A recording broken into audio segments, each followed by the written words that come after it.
7. Hello and welcome to episode 41 of Nerds and Words. I get to be your host today, Tim Allen at 1337. Please forgive me. I'm getting over a light pandemic here. So if I cough in anybody's ear, I apologize. I'll do my best to mitigate that. But as always, joined with the Honorable Moreland TV. Greetings. And the very hairy Potion Shop TV. It is I. We got a lot to go over. We took a week off because I have been sick with COVID-19. It has been awful. I'll go over that in a little bit, but Sage Awakening and a bunch of other stuff has been going on in the BDO community. So I'm excited to get back into all of this with you guys. It's good to be in a Discord call with you guys, man. It really is. How was your couple weeks? Yeah, it's been a little while, hasn't it? Yeah. Yeah, I think 2 weeks off the podcast. I think. And so 3 weeks total. You took 2 weeks off. We did one without you. Oh, wait, you did? Yeah, everyone's going to be spamming you for... you were in chat when we did it. I don't think so. I was asleep. Yeah. It was oh, maybe you were asleep. Yeah, it was Moreland Kerr and I. Oh. I don't really remember what happened. Oh, yeah, we did do that podcast. Yeah, so everyone's going to be asking you where episode 40 is. Oh, this one as episode 40 because I didn't realize that one happened. Whoops. Okay. Yeah, that's fine. Little housekeeping first. So how you been, Moreland? How you been living, man? Pretty good. We already talked about the tournament last time, right? I have another round coming up tomorrow. I thought it was today, but it is tomorrow. I'm going to be fighting Hands later. Who is a decent warrior, and so we'll see how that goes. There'll be some practice. Yeah, other than that, just slaughtering all my characters in Darkest Dungeon, playing Ranked HOTS, which has been just going absolutely horrible, and genuinely enjoying Sage Awakening. Shocked at how much I'm enjoying Sage Awakening. Really? Yeah, you disagree? We'll get into it. No, I don't disagree. I really haven't been playing Sage, so. How about you, Potion? All right. Well, one of the weeks taken off was because of me and my. I just had a hard time with my sleep schedule. It's been like a constant battle for me, like over the last 3 years, and it really hasn't stopped. It's mainly just becoming more disciplined with my time. And I do think I have a schedule that's kind of working out now. I have like allotted time for stream, allotted time for like working on music. A lot of time for like off time is currently Sunday. I might move that to Saturday, and I feel like that this new schedule is kind of working out. The thing that I threw in recently was working on music, and since I was working on this music, it kind of like threw a wrench into how I did my entire operations. And like so, for the last 2 months, I've been struggling with my time management because of all this, that, and the other, and it kind of just made a relapse of my like sleep schedule being even worse than it ever has been before. But I feel good now. I took some time to play League of Legends. I'm trying to get better at that. I want to eventually stream that on my channel, maybe make a little bit of YouTube content for it. I mean, League of Legends is a good balance, in my opinion, of like competitive and casual, and that's a good one for me because I'm not going to be like this. Me personally, I'm never going to be the most hardcore PvPer. Like this is not going to happen.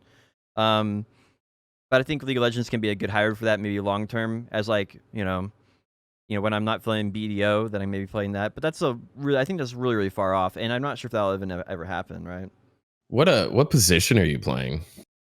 I am really good at ADC and really good at top lane. I can fill the other roles and not die a whole lot, but mainly do AD carry and top lane. Interesting. What a weird Does that game still have the same meta like 10 years later of like solo mid, tank top, jungle, etc.? It's still like one map and everyone does the same shit. It's the same map, and I'd say the meta is it rotates. So sometimes it's top tank, sometimes it's bottom tank. The mids rotate between assassins and mage carry. But I mean, in general, if you just wanted to say like how does it feel, you would say it's the same game.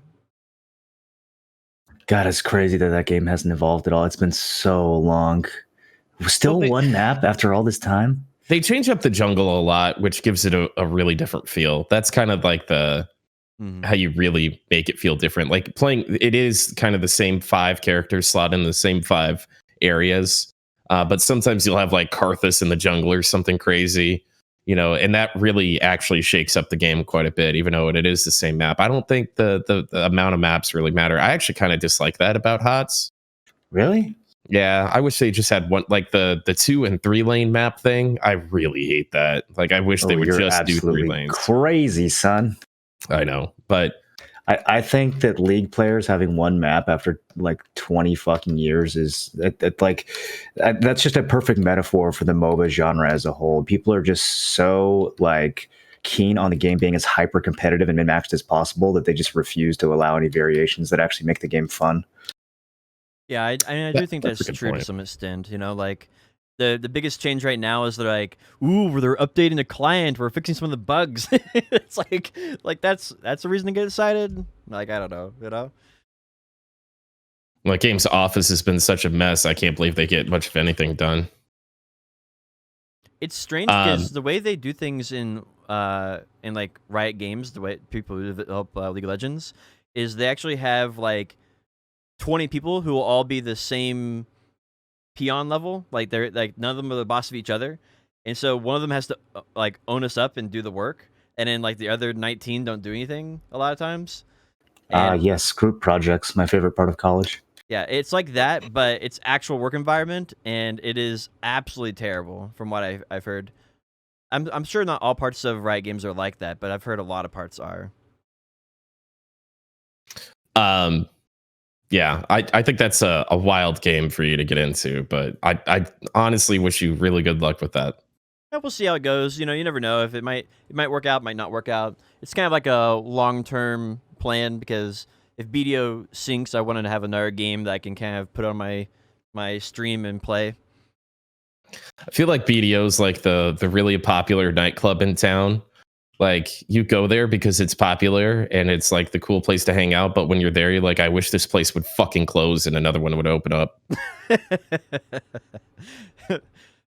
I mean, a nightclub potion shop is like where a bunch of young, attractive people go together to drink and dance and have a good time, like on a Friday or Saturday night. Well, I don't know about attractive.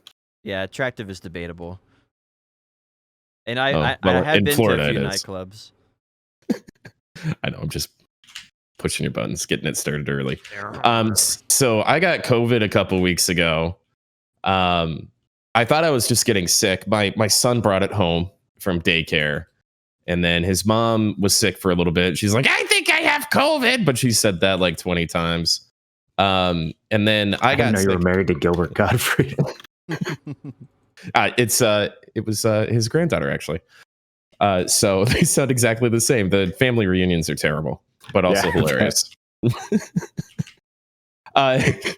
So she's like, I think I have COVID. I'm like, yeah, whatever. So, I take care of her and help her out for a little bit.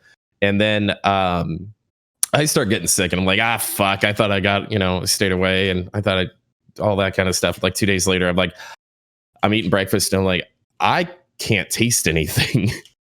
So that, I realized that is when I realized I fucked up. And so it slowly devolved into, I can't get out of bed. I don't think I got out of bed for 4 or 5 days. I not even logged on BD. I think I was just like coming downstairs once a day to reset my fishing because we had the koi event. And then I couldn't smell anything. And what I'm dealing with now is I feel like somebody's taken all the oxygen out of the air. So like just going up or down stairs, I'm beyond winded, but it's not like a constricting kind of thing. It's like my lungs aren't taking in oxygen kind of thing. So I'm just like all of a sudden like breathing really heavily and getting a little lightheaded. I only have about 50% of my taste back. It like wanes from like 25 to 50% with taste and smell. So that means you can taste sour, but you can't taste sugar or something? I can taste spicy. I can taste insanely sweet. And then when I didn't have any taste, I could tell something was like protein, carb, or fat. But it was almost like remembering what something tastes like. When like you get like a big craving for something, and you're like, oh, you can almost taste it in your mouth. That's what eating food was like. So I barely ate for a couple of days because it it's really hard to want to eat when you can't taste or smell anything, and smell's obviously connected to taste and all that stuff. So it's been a really rough couple weeks. And then last week, I have stairs that are made out of tile, and there's like a little sharp part. Sliced my foot open on my stairs. I tripped and sliced my foot open. I actually really needed to go to the hospital, but I had COVID and I don't want to go like infect a bunch of people. So I'm gonna have to go to a doctor. I'm gonna have to go to a doctor sometime next week, and you just super glued it shut. Maybe put some duct tape on it. I did. Yeah, I did super glue it. Oh, wait, you actually put super glue in it? I mean, that is like one of the things you do, but I didn't realize you actually did that. I definitely needed stitches. It's really gnarly, and so it's been a really rough week. But the highlight was I have played an insane amount of Star Wars Galaxies. I unlocked my Jedi, and I am super fucking happy. Super fucking happy. So I am starting. You finally got it? I finally got it. Yeah. Did you ever have it back in the day, or is this like a first time? This is a first time. I was like a crafter kind of thing. You could only have one character. Yeah, you could only have one character in original. I don't know what it is, but there's something that's just so like when you fail to do something as like a 10-year-old and then you go back like years later and do it as an adult in like a super old video game. I love that shit, dude. That's just my kind of nostalgia. So if I can cut out like 3 minutes to explain this, because it's been a really cool thing. So I'm officially a Jedi. I've got a lightsaber and everything. And so I'm basically like, it's against the law to be a Jedi in this realm of Star Wars. So anytime I ignite my lightsaber in front of NPCs that are humanoid or players, I get a bounty. And there's a ton of bounty hunters in this game because you can have 10 characters. And so you just go to a terminal and you can just see Cat Jam and then the amount of money it is to kill me. And so people have already come and started killing me and stuff. And so I have to like hide in private buildings. I have to make sure I've got a doctor to res me, because you lose hours and hours of experience if they kill you and you res. So if a doctor reses you, it's kind of a way around it. So right now I'm literally making a doctor to res myself, so I don't have to rely on chat to res me when I get ganked. Wow. But I'm a Padawan, so I'm insanely weak. Anybody can kill me. But I've got this other guy that's been playing this game forever. This community he's been pulling these really crazy hard mobs and debuffing them and bringing them to me, spending hours and hours and hours just leveling my Jedi with me. And it was just some guy that plays the game and likes to see new people stream and come into the community. And he's been insanely helpful. And I guess he's done this for a lot of other, not just streamers, but players too. Eventually, he's going to farm me on his bounty hunter and collect a bunch of credits for it. But he realizes if you get stronger, then you'll be worth more money. So that's basically it. But yeah, so he grows up. He's basically grown. We're all a bunch of seeds. But still, it's super worth it. So I get to enjoy the game, and then when I get too high of a bounty, he's gonna get Potion gets it. He says he's gonna come collect on it. But it's a fair trade. It's a fair trade. All he wants is PvP. So when it comes to PvP me, I'm just not going to run. It's really easy to run in that game. I'm just going to stand my ground and do the best I can. And I think that's a fair trade. Yeah, it's like a win-win for both of you then. Yeah, I've just been having so much fun. The nostalgia's at a 12. I'm finally the guy with the lightsaber that I always, saw and was like, oh, fuck, man, I wish I could put in the time for that. It's taken 5 months to get here. Most of it's been time gated, but a lot of it's some of the most tedious questing I've ever done. It makes BDO questing look fun. But the end result is really some cool gameplay, and there's just enough of a community for it to be really enjoyable. So I'm working real hard to finish out my template so I can start doing some hardcore PvP with it too. Like start killing the bounty hunters that are coming after me. Do you think that kind of shit could work in a modern MMO, or do you think people are just way too like min-maxed and sweaty now? Well, the whole game is, so the emulator has actually been online longer than Star Wars Galaxies Live was alive. So the entire game is as sweaty min-maxed as possible. All the weapons and food and buffs and everything are all server best, the best possible stuff. So as far as that is concerned, yeah, I think it absolutely could survive in today's environment. But the real problem is just how sandbox it is.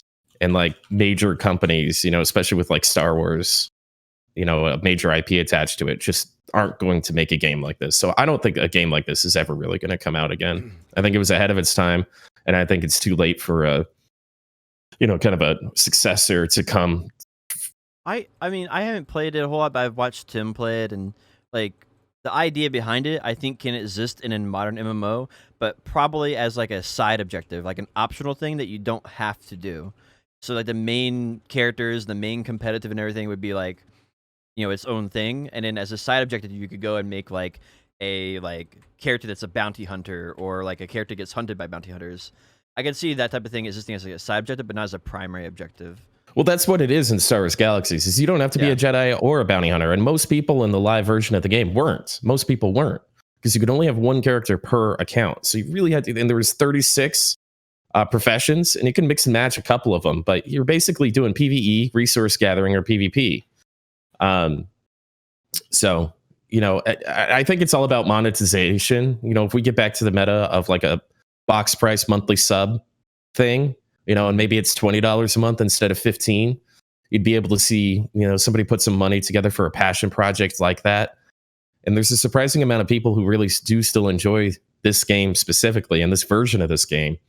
But I really don't think we're ever really going to see anything like Star Wars Galaxies. I mean, the housing system, how PvP works, I guess, how it all dovetails within, an IP like Star Wars. I think it's a once in a lifetime game. Like I could see it in like BDO in the capacity of someone like if they like expand the negative karma aspect of BDO and make that actually like a full-fledged thing. I think that I'm with you. They could do that 100%. There's actually even another bounty hunter Discord on top of that. But you're focusing on such a small part of what this game is and the enormity of the game and the crafting and all that kind of stuff. So to answer the question again, I don't think it's possible. Yeah, I can see that. Yeah, that side of it, it's people don't have the patience to sit down there and do like, whatever it is, 100-hour grind to get started. It's huge, and everybody's super nice to people. When somebody pops in the chat like, "Oh, I remember this game. How do I play?" And it's like, all right, so make sure you follow all the guys that stream it often and ask as many questions as possible, because it's all tribal knowledge. And you got it. We give all new players a bunch of money. We show them where the trainers are and stuff. And it's maybe 3 to 5 people a week or something that comes and joins the game, but it's cool. Mm-hmm. That's a good point. You won't see any sub games until the current sub games die. I bet there's a lot of truth to that, actually. What are the current sub games? World of Warcraft, Final Fantasy, right? Final Fantasy. I think Final Fantasy and World of Warcraft will eventually phase themselves out just because they don't want to update their game engines and graphics and stuff. Like I think eventually they'll just become too great of a hurdle for the modern Zoomers to kind of like, why would I want to play a game that looks like this? I feel like that happened 10 years ago, didn't it? I mean, World of Warcraft looks like way different. An old game. Well, I mean, I think that every generation has that game where it's like it keeps staying around and nothing becomes like that. And I don't know, 12-year-olds are still starting Minecraft for the first time. That game's been out for how long? Well, I mean, I guess that's true. they're not playing it with RTX on either. They're playing it on their phone or their dad's old Wii or something, right? Oh, you can play it on Wii now? That's actually really cool. Yeah, I think it's on every platform, dude. It's fucking Minecraft. I know when Minecraft and RuneScape first went to when you could play them on your phone. That was like the biggest thing. I was like, whoa, I can play Minecraft on my phone. RuneScape is still one of the highest grossing apps ever. Yeah, it's insane. Oh, I started playing RuneScape because I couldn't leave my bed. I picked up old school RuneScape on my phone. You want to talk about a punishing game in the early phases? I have no idea what to do in that game. I need to log into my character so it doesn't delete it. So many people I know play old school RuneScape, and I just can't figure out what the fuck's happening. Anyway, we can talk about other games more afterwards. Let's get into the BDO stuff. Potion, you want to walk us through some patch notes, my dude? So I didn't realize there was an episode 40 before this episode. So there might be a couple duplicates in here, but I'd appreciate at least brushing over them. No worries. This week's patch, they had Sage Awakening come out, and that is like the meat and potatoes of this week's patch. What are your thoughts of it so far? I really, really enjoy it. I'm kind of surprised at how good of a job they did. It It's pretty well-rounded kit. The abilities are mostly kind of have like a unique flow to them. There's a bunch of interesting like cancels and combos that are not obvious at first. But at the same time, the base kit is pretty intuitive. Like you can pick them up and kind of learn them pretty quickly. Um, I really enjoy it. It feels a little bit like old school warrior to me in a weird way, even though he's kind of like a more ranged castery type class. There's just something about the way you can chain your abilities together and mix and match things and do certain combos feels like it just feels like old BDO. It feels like they actually tried. Is he slow?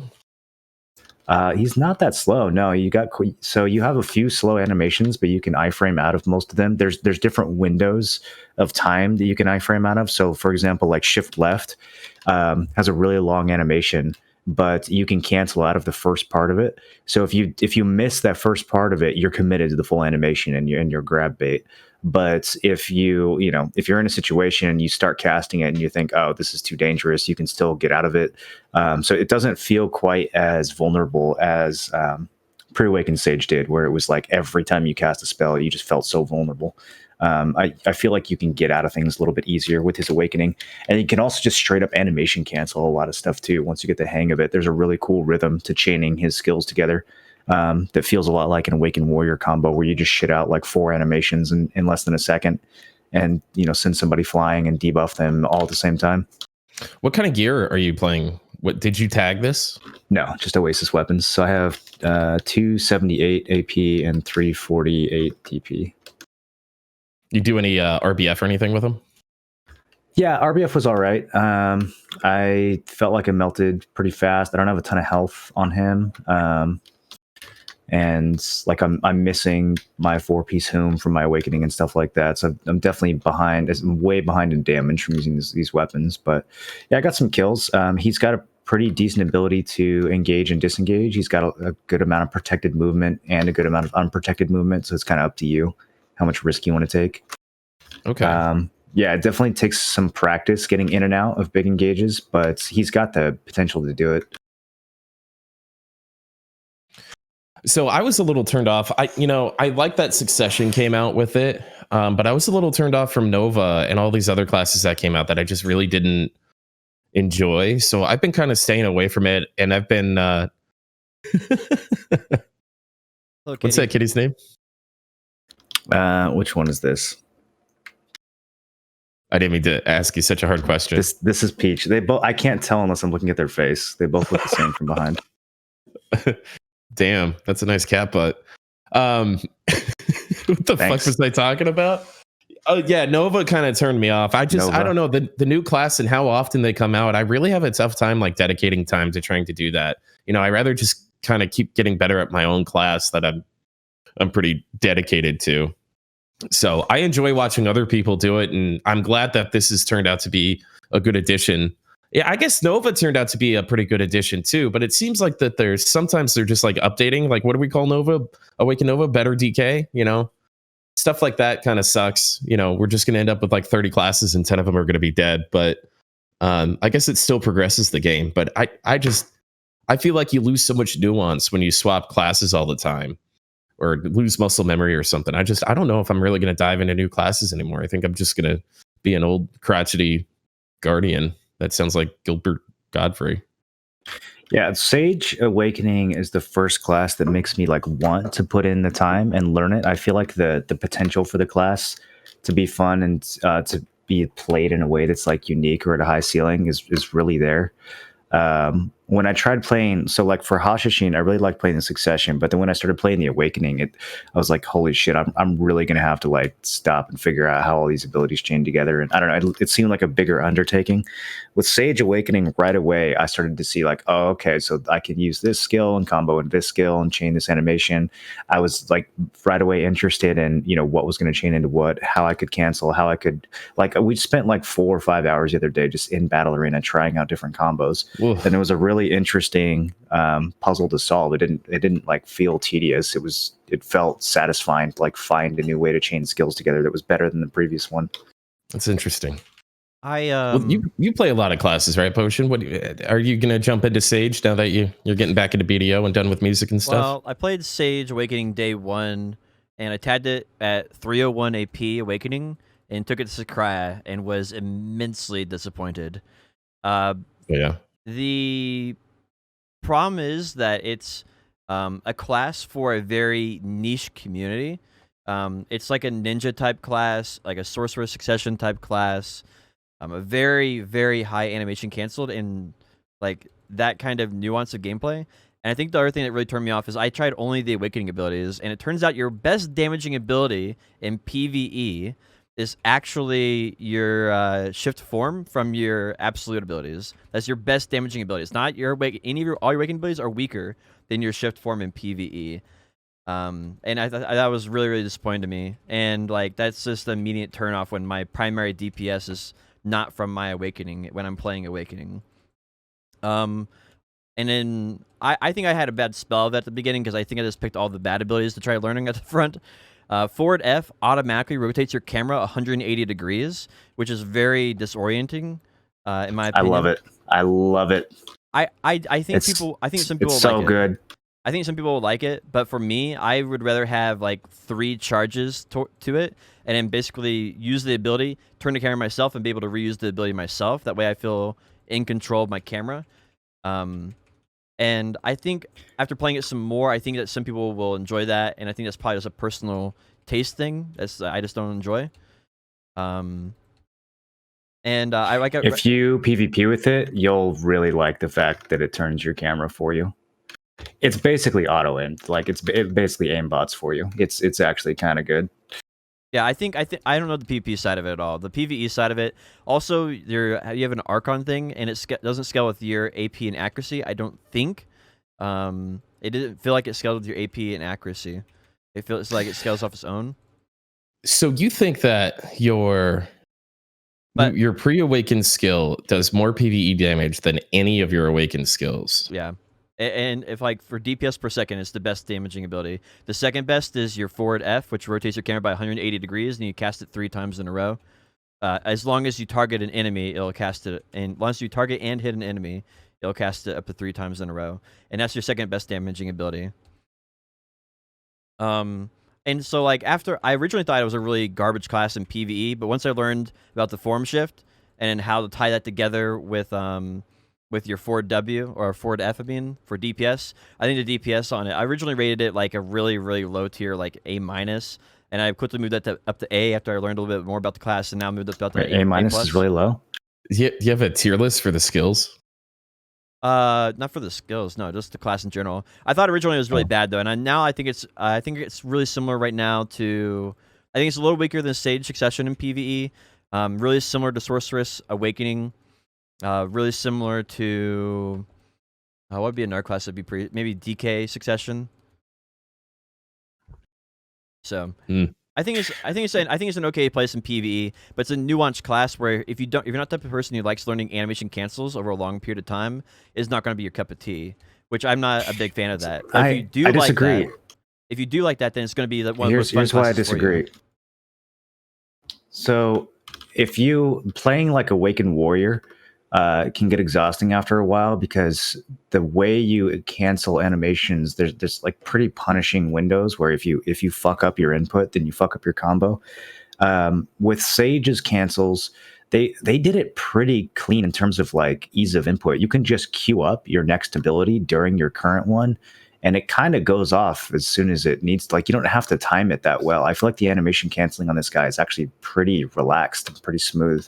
I don't feel fatigued when I'm playing him for long periods of time, canceling all my abilities together. I don't think the difficulty is high to play him. I think it's the difficulty comes in learning how to play him in the first place. Once you've learned how to play him, I think he's easy and enjoyable to play. But I think the learning process on him is extremely frustrating and not natural unless you're an advanced player. So I think it just comes down to personal taste. Like I think that's the TLDR what I'm saying, right? If you're the type of player who likes an advanced type class, like you're the guy who plays like complicated classes, then you'll probably enjoy it. But if you're the person who just wants like a Guardian Awakening, then whoa! I was ready to say that sounds right up my alley. I should give this a try. I like complicated classes. So if you're the type who I likes didn't miss you at all. simple classes, Awaken Musa is what you meant to say. yeah, excuse me, awakening. If you like awakening Musa or simple classes, then I think it may not be up your alley, and maybe worth trying still. But like, I feel like people who don't like the awakening will like succession, and people who don't like succession will like awakening. I think that's typically how the class is currently balanced. So for me, I like succession a whole lot, and I think that is like, I think the typical response that I would have would be that I don't like the awakening. I think our people would probably say this too. Here is a video of a 267 AP Sage getting 5.6k trash at Star's End with a blue loot scroll and no Agris. Yeah, I think that's pretty reasonable. No, that's not reasonable. That's extraordinary. That's insanely high. I think that's very reasonable for where they're balancing classes right now. Like an ape, like a class. Please show me a video of any other class getting those numbers at Star's End with that AP. Please show me one video of one other class doing that. I don't make that much trash. Maybe Sukhash. Maybe. What was the AP? 267. Get fucked. What the fuck? Yeah. Give me a second. Yeah. That doesn't exist. No. It stars in, right? Mm-hmm. Star's End. Potion, how much trash do you think people are getting at Star's End nowadays with like 290 AP? This guy is 273 Kudum, which is slightly higher, and he pulls 5,400. Okay. On That's what not class? slightly higher, first of all. What? That's only, what, 8 AP higher? The 269 bracket is the biggest bracket in the Huge. game, so that's a substantial increase. And also, he's still getting less trash. He's still getting 200 less trash. And which class is that? Succession Sork. I'm not looking at Striker or any of the... Yeah, which is godly. So, yeah, I mean, I think he's in a pretty good spot, man. I feel like he's in a pretty good spot. Like, Yeah, saying that's just expectable or normal. Yeah, That's I never said he definitely wasn't, though. S tier. No, I don't think he's S tier. I think S tier depends on the player's skill. And so you can't say, what is the average player's skill going to be on the Succession, like Awakening He's not Sage? hard enough. He's not hard enough to say that it depends on player skill. If he's getting 5.6k trash with less than 269 AP, dude, no other classes do that. The I think like I said, like I think it comes down to player skill. Your average player will not be able to pull anything close to that. They just won't. It's like that guy who pulled like 6,700 trash in Sakraya on Striker on the statue rotation, and everyone's like, "Oh my gosh, Striker!" Being like, "Yeah, your average Striker is not going to come anywhere close to that, even with the exact same gear, because it's a player skill thing." Somebody is just such a savant after literally one day of playing the new class that they've pierced this ceiling of Sage Awakening, and other people won't be able to catch up to where this person was on the first day that the class came out. Like I think that is a very practice for months, and you'll never be as good as this guy after one day. That's anecdotal evidence for what it is, and the average player won't be able. I do not. You think just dig your heels in the weirdest ways sometimes. Well, I mean, it's one example, right? And I gave you there's other examples you can find on YouTube. I found another YouTube video here for a Sork who's 267 and pulls 5.3k, which is still less. Yeah, but I mean that's fine. Like it's a new class. Like once we get more information in, then like I don't put things in S tier unless it's really, really clear that they should be there. Like, and then, like I said, I think it comes down to very, very largely player skill. I have 290 AP, and I'm an Awakened Guardian, which is S tier, right? If I work as hard as I possibly can on a blue loot scroll, I might be able to get what this guy is getting at less than 269 AP Kudum. I might be able to. If I'm off stream, had a Red Bull, super focused. That's the end of the discussion.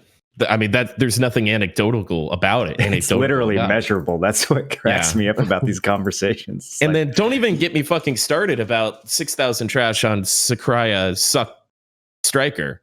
That thing's insane. Suck Striker's insane. That's why everybody's going Suck Striker. Yeah, that's Grind fine. on Suck Striker, please. I don't. How many I subs do I don't have to give you to understand do what Suck we're arguing Striker? about, right? I'm saying I want to wait longer until the class is out longer, so we can have more evidence for it being a strong class. You said he was A minus. Well, you're not waiting. If No, you're no, no, waiting, no. just say No, you no, don't know I what did tier not he's say in. that. You have to listen to what I said. I said I originally put it A Crying. minus. I moved it up to A, and now I have it at A plus. That is what I said. Okay, well, I'm going to be interested to see how this evolves. Yeah, and I think that with more time and more evidence, I would be more than willing to move them up. I do things really slowly with the tier list. I do it based on how much evidence I have for it. I know you don't like Junior, but he's 305 AP and a better PvE Guardian for sure than I am. And he gets 5,600 on a blue loot scroll and stars in.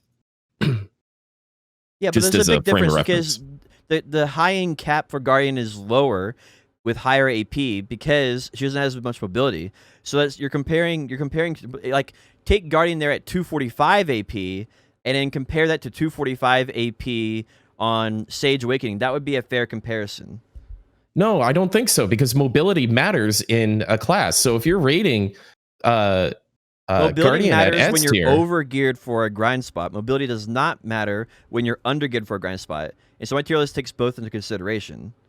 So Guardian is better when you're under geared for a grind spot, and then other classes that have higher mobility are better when they're over geared for a grind spot. And Guardian falls behind when it's over geared for a grind spot compared to our classes. You see what I'm saying? What? No, sorry I dug in on this. I feel like we're talking about Fogans or something. I don't know. I don't think any of this is relevant at Hadoom or Star's End. What's next?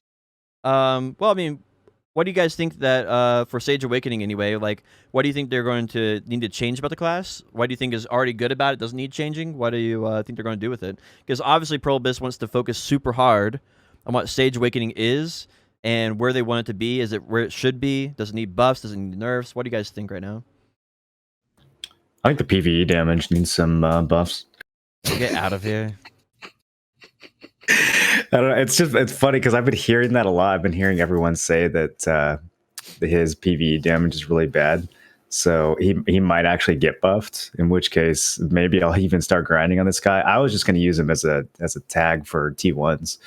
But if they're going to buff his PvE beyond this, maybe I'll just fully reroll. I mean, the reason we hear that is because the average casual player, like, it's just they're not going to know how to play it properly. It's just one of those classes where the average player won't play it well.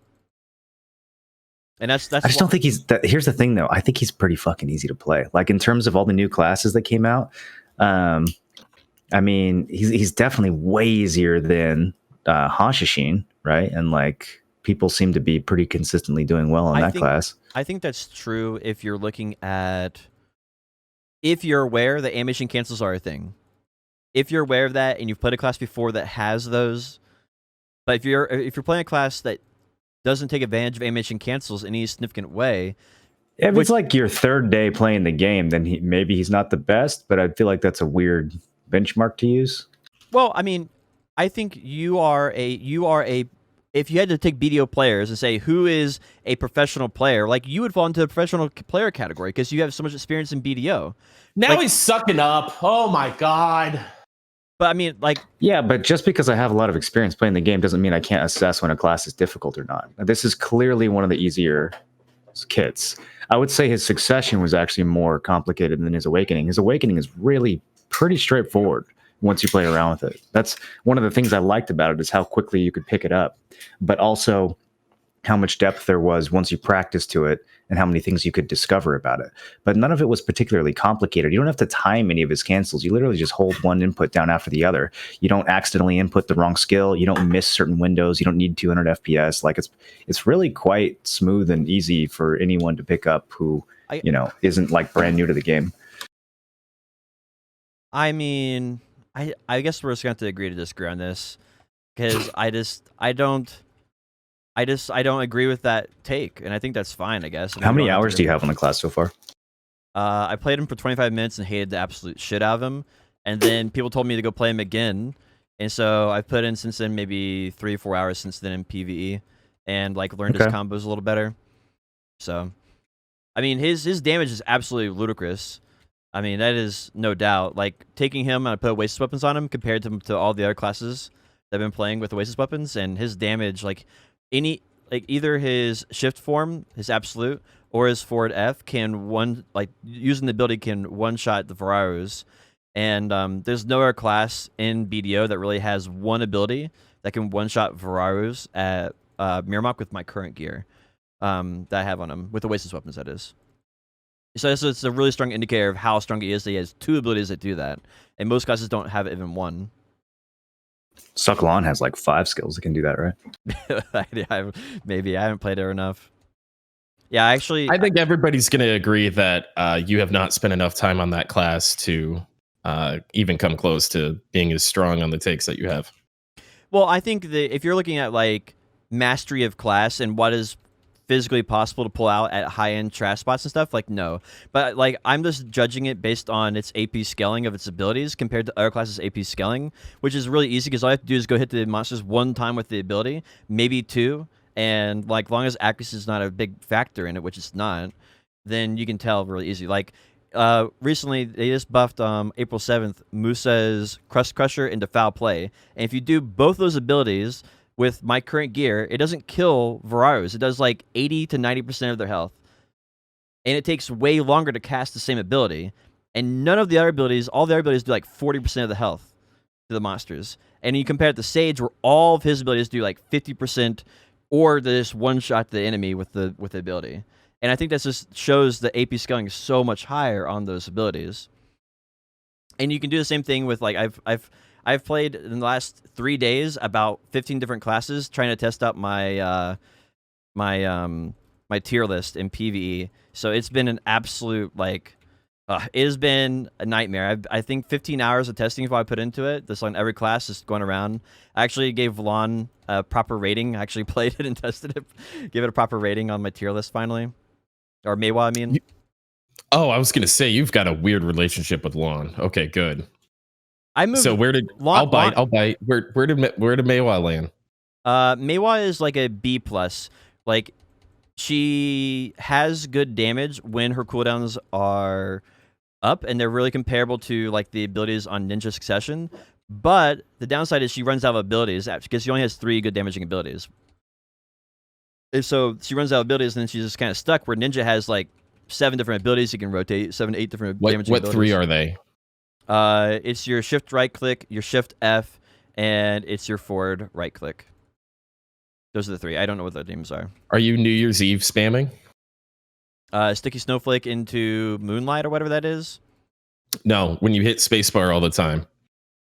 I don't use that a whole lot, no. But that would be probably a pretty big problem with your Maywa grinding then.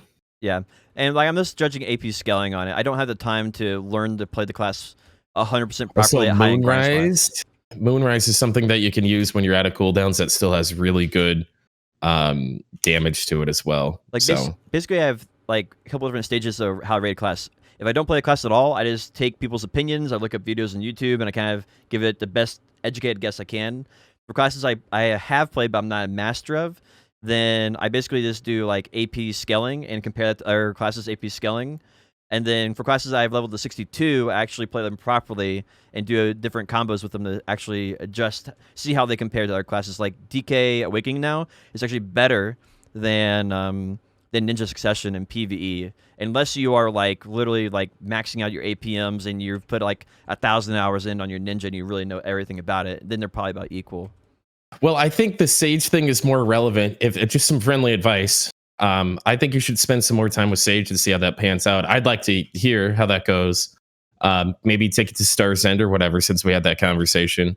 But I think you should take a second stab at Maywa. There's a couple of like really serious mechanics that you missed on that for the grind. The Maywa grind really isn't like the worst part of Maywa on Awaken, and then the Succession one's kind of fun too with all the decap spam. So I think I used to play Maywa years and years ago, and I have like I really wish that I liked the class and it was more my play style, but I did like really love the aesthetics. It's actually the class that got me into BDO.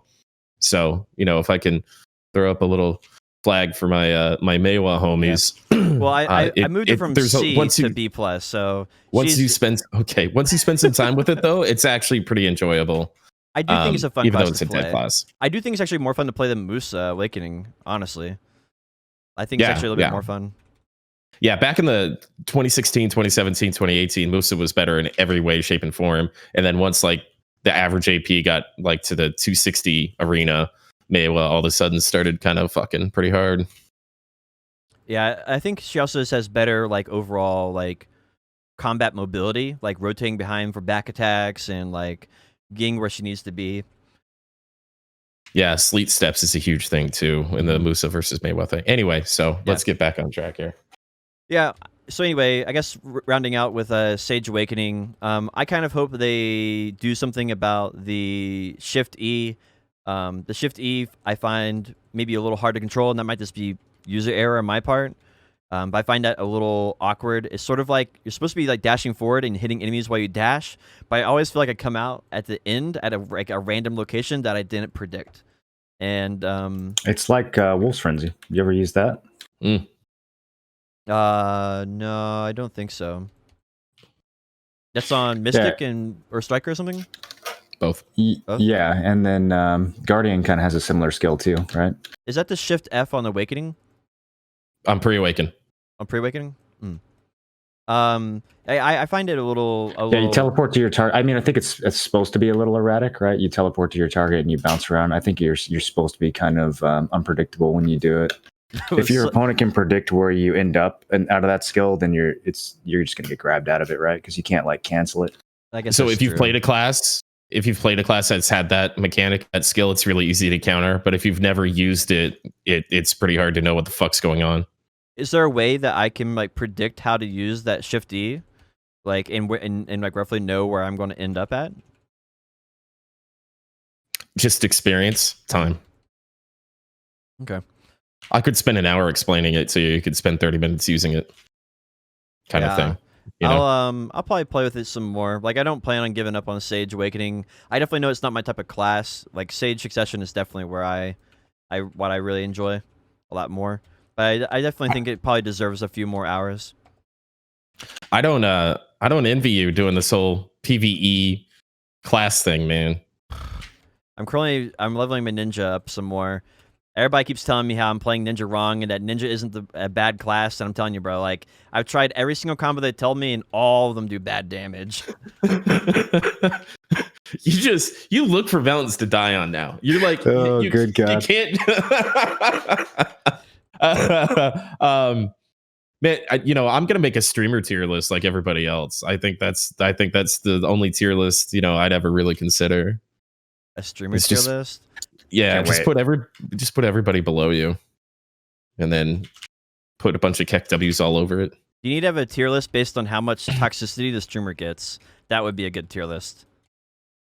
I think toxicity is in the eye of the beholder, my friend. Well, sure. I'm pretty sure Junior's still not unbanned in your chat, so that's not week. I'm still with Potion on that one. Really? Yeah.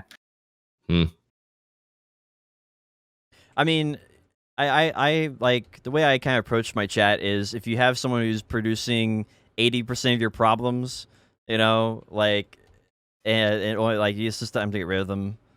So why am I not banned again? I mean, you're not like you don't come from a place of maliciousness, right? Like just for like pure entertainment. Well, neither does Junior. He just can't help himself. And plus, you actually like work a lot, and like I don't know, you don't come by every single day and stuff. Like I don't know. I do. Like, you just ignore me. Oh well, maybe that's it. I don't know. I know. I feel like it's pretty reasonable. Like that's kind of the philosophy I have. Like I basically, if my chat is not fun to hang out in, or if it's being toxic, that's my fault. That's not chat's fault. That's my fault for not like handling that and like curbing that appetite. Okay, but let's get back to the point. What's the sub goal to get you to make a streamer tier list? Oh, well, I'm banning Junior at 300, so I guess 250 will make a streamer tier list. Okay, can you advertise that, please? Because I would love to see your streamer tier list. So when Guardian does that little hop backwards, that's because they missed their grab, right? Or am I confusing that with another class? You're confusing that with Striker, Mystic. So when Guardian whiffs a grab, they don't hop backwards? No, they just die instantly. So Guardian pre-awaken grab is a lunge forward, And the Guardian Awaken grab when it misses, hold on, is just a stab, and then she pivots on her left foot, stabs forward, misses, takes that step back, but never moves. She steps back, right? No, but it's not. She doesn't physically move. It's a lunge forward and then just a retreat. Well, anyway, I think a Guardian just whiffed a grab on me, and I framed backwards, and I still had enough range to do a ranged long grab on my Sage and Killer. Yeah. How have we not talked about the fucking Sage grab? Like, out of all the things that it has in its pre-awaken kit, I understand that like the succession iframing shit is way better than the pre-awaken, but the fact that it's got a, the desyncy fuck your game up range grab bullshit, I hate that. Wait, what? You come out of your iframe? I love it, dude. And then you grab somebody? Is that how it works? I love it. It's such a long range. I think, dude, it's weird because sometimes it's got really long range and sometimes it doesn't. I don't know if it's just getting resisted, but I swear this range grab is like got as much or possibly even more range than lawn sometimes. Fuck that, dude. 100% fuck that. I mean, he's vulnerable enough to kind of justify it, though. to combo someone with this class, man. I can't believe that people aren't having fun playing. They did such a good job.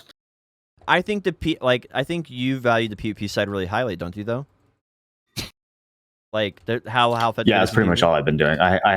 You're right. I have not been grinding that much, but he does have some really good grinding skills. I mean, his Chain Lightning is a fucking insane pull skill. It's an AOE debuff instant cast. Like, I mean, it's basically Ground Roar. I thought you'd hate it for another class to have Ground Roar. You were so upset when Guardian had the Shift Z pull thing. You're like, oh, is that another? No, I want them to put Ground Roar. I want them to put Ground Roar on every class so that I don't have to play. You're still full of shit, kid. Oh my god. Every time I try to reroll in PvE, I'm like, well, no Ground Roar. Fuck this shit. Pulling is. You're the number one Succession Guardian NA or Succession Warrior NA. Warrior. You want to keep Warrior great. I know it. Try to bullshit. I literally grind with Awakening though. I think he's given up on Warrior, so at this point he's just hoping for a replacement. He wants Warrior replacement, Warrior 2.0. Mm-hmm. They need to make a fast Nova Succession. That's what they need to do. I think if you play it for more than 10 hours, it's pretty fast. It's actually pretty nice. Have you watched a really good Succession Nova, like Node War? I know. It's pretty insane. Yo, speaking of PvP, like Striker, how do you rate him in 1v1s? I keep telling people he's good. But is that true? Yeah, no, he's like king of the 1v. He's king of PvE. He's a fucking god. Okay. And he's king of 1v1s and has been since Succession came out. All right, so I'm good. I haven't been lying to people then. All right, just making sure. He's been number one before the Awaken. Before the Awaken buffs came out, he was still fucking super top tier. And only one Striker's never been in a bad place, and like people are just so weird about Striker. The only time he was even slightly undertuned is when he first launched, and like 2 weeks later he was buffed, and he's been broken ever since. Everybody complains about how easy Striker is. Oh, it's so easy. You just leg drop, all that kind of stuff. And they've made the kit substantially easier. But the difference between like a brain dead Striker and like how the fuck did I just get comboed Striker is understanding the pre-awakening kit, which is now easier since Succession is such a big thing. But yeah, it's number one PvE, and it's number two at the very least 1v1, if not number one. So when you say Succession's obviously number one in PvE, when you say PvP, like for the 1v1s, are you talking about Awakening or Succession? Awakening. Succession's really kind of trolly because the iframes, they've got like 3 really long iframes. I know Awaken Long is number one. I know. Calm down. But the really long iframes, it's actually like a really fun RBF class, because when you get like slow stacked, you've got those couple of iframes in Succession Striker that you still get good distance on, and you're just invincible for like 5 seconds, 6 seconds. It's so annoying. You just like pull off of them, and they chain together pretty well. So Striker has always been in a good place, and it continues to get buffed. So it's in the best spot it's literally ever been in both Succession and Awakening. Now, if you're going to Node War, it's always been like this fringe kind of class that fights off to the side and skirmishing, but it's still really strong. It's godly in T1s. It's absolutely insanely strong in T1s. Yeah, You because just really have to jive with that. have like insane accuracy rate, and you just do the 100% Yeah, and melt their people. their scaling is just broken at capped AP levels. They Their hit lower AP way is harder really than any good. other class. But then the new meta is going to be like super, super high DP strikers. It's not even really new. You don't need much AP at all to really combo, even like a really well geared any other class. So you could just roll around with like 400 DP, 261 AP, and just absolutely destroy an Awakened Striker. That really is something they need to fix. They need to fix it where your pets scale with your accuracy and AP at the very least. Striker clones, Mystic Dragons, Tamer, Hellion, all that stuff, Witch and Wizard stuff. Yeah, we've talked about that on a bunch of different episodes where they need to rework it and have it scale with the gear that you have. Because what's the point of an AP cap if it doesn't apply to your stupid clones? What a great question. Like, it just forces everybody to play Striker then. or a Tamer, maybe. I don't know. Maybe Tamer does as well, too. My Lava scales with my AP. Why doesn't Striker clones? So I'm not sure if you talked about the Ranger, like, class buffs, but I'd like to go over it a little, if that's okay. You're the captain. Okay.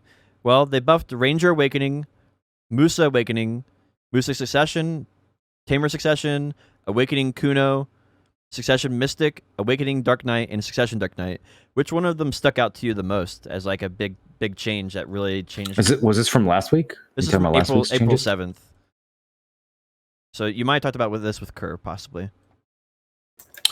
Yeah, shit, that was a while ago. I'm trying to remember. Well, they buffed probably Musa and Kuno. Kuno got a buff across the board by 5%. Awakening Musa got roughly a buff across the board to his main abilities by about 20%. And Awakening Ranger got 25%. Yeah, those Awakened Musa. That Awakened Musa change looks really substantial. I was actually pretty tempted to try it out, but I just wish there was a way to like do a temporary tag or something. Because spending 3 bill every time I want to like try a new class at a high-end grind spot kind of blows. I wish they would let us do like a 24-hour tag or a 7-day tag or something for cheaper. You really wish that? I do, yeah. One of the cool combos now is below the belt into Dash Slash, which has always been a combo, but now it actually does good damage because they buffed Dash Slash, and it does about half the damage of Crush Crusher into Foul Play, and same thing for the Crosscut into its flow into, I think it's Exploitation, or I think it's what its ability is called. But that combo does about 50% also, which is about half the damage of the Crush Crusher into Foul Play. So it has Crush Crusher into Foul Play is obviously its most damaging ability, and all the other two combos do about 50% of that damage, which is actually pretty nice. The only thing that I thought was a little strange about it was the crosscut damage still feels really low. They didn't buff it, so that feels really low in PvE still. Crosscut's the best class in the game. You watch your mouth, or best skill, I mean. I mean, it's definitely very fun, but I wish it had more DPS. I'm actually with you on this one. I think that they should make Crosscut the only skill that Musa has to use in PvE. We were talking about this before with Rising Storm, how like they were like, oh, we made it so that Succession Musa can use skills other than Rising Storm, and it's like, no, wrong. One button spammed over and over. Like, come on. If you really feel that Musa? Way, you should try out Succession Maywa. You'd really enjoy that.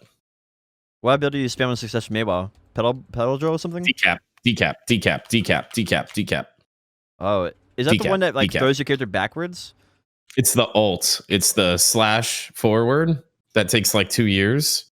Oh. So you lock the BSR, and like the mechanic of it is you build up like these stacks, and then you spam decap, and it does like 500% more damage than it would if you didn't have those stacks. And you just maintain those stacks, and you just keep hitting decap on everything, and everything just gets disintegrated. It's actually super fucking good at trees, believe it or not. So, I think the class right now, I think Musa is really, really close to being a good pick again. Like he still needs some love, but I think he's really good. He's getting close to being a good pick again. for like PvE. What are we basing that? Has anyone actually tried Musa substantially at a high end spot since those buffs? Because I would love to actually see some numbers since he got buffed. I have a feeling he's in a really good spot, and no one's just noticed it because no one wants to play him. I tested Smash, him. what's per hour? I tested him at Mirmok, and his damage on Crest Crusher to foul play is like the same as Sage's shift form. It is really, really, really good. The problem is when those are on cooldown, your rest of your abilities feel still a little weak. So your field damage while you're waiting for that ability to come back up feels a little low. But I don't know how it does overall in PvE, like as far as performance goes. I think the Sage grab might get nerfed, dude. I'm doing some things I shouldn't be allowed to do out here. They want to sell them copies, sell them costumes. People tap them black stars, get some crownstones. I think Ranger Awakening also is probably a top. I think she's sleeper OP now. I think she's sleeper OP. I don't think she's like, striker levels or anything like that. But I think she's on par with Sorceress now.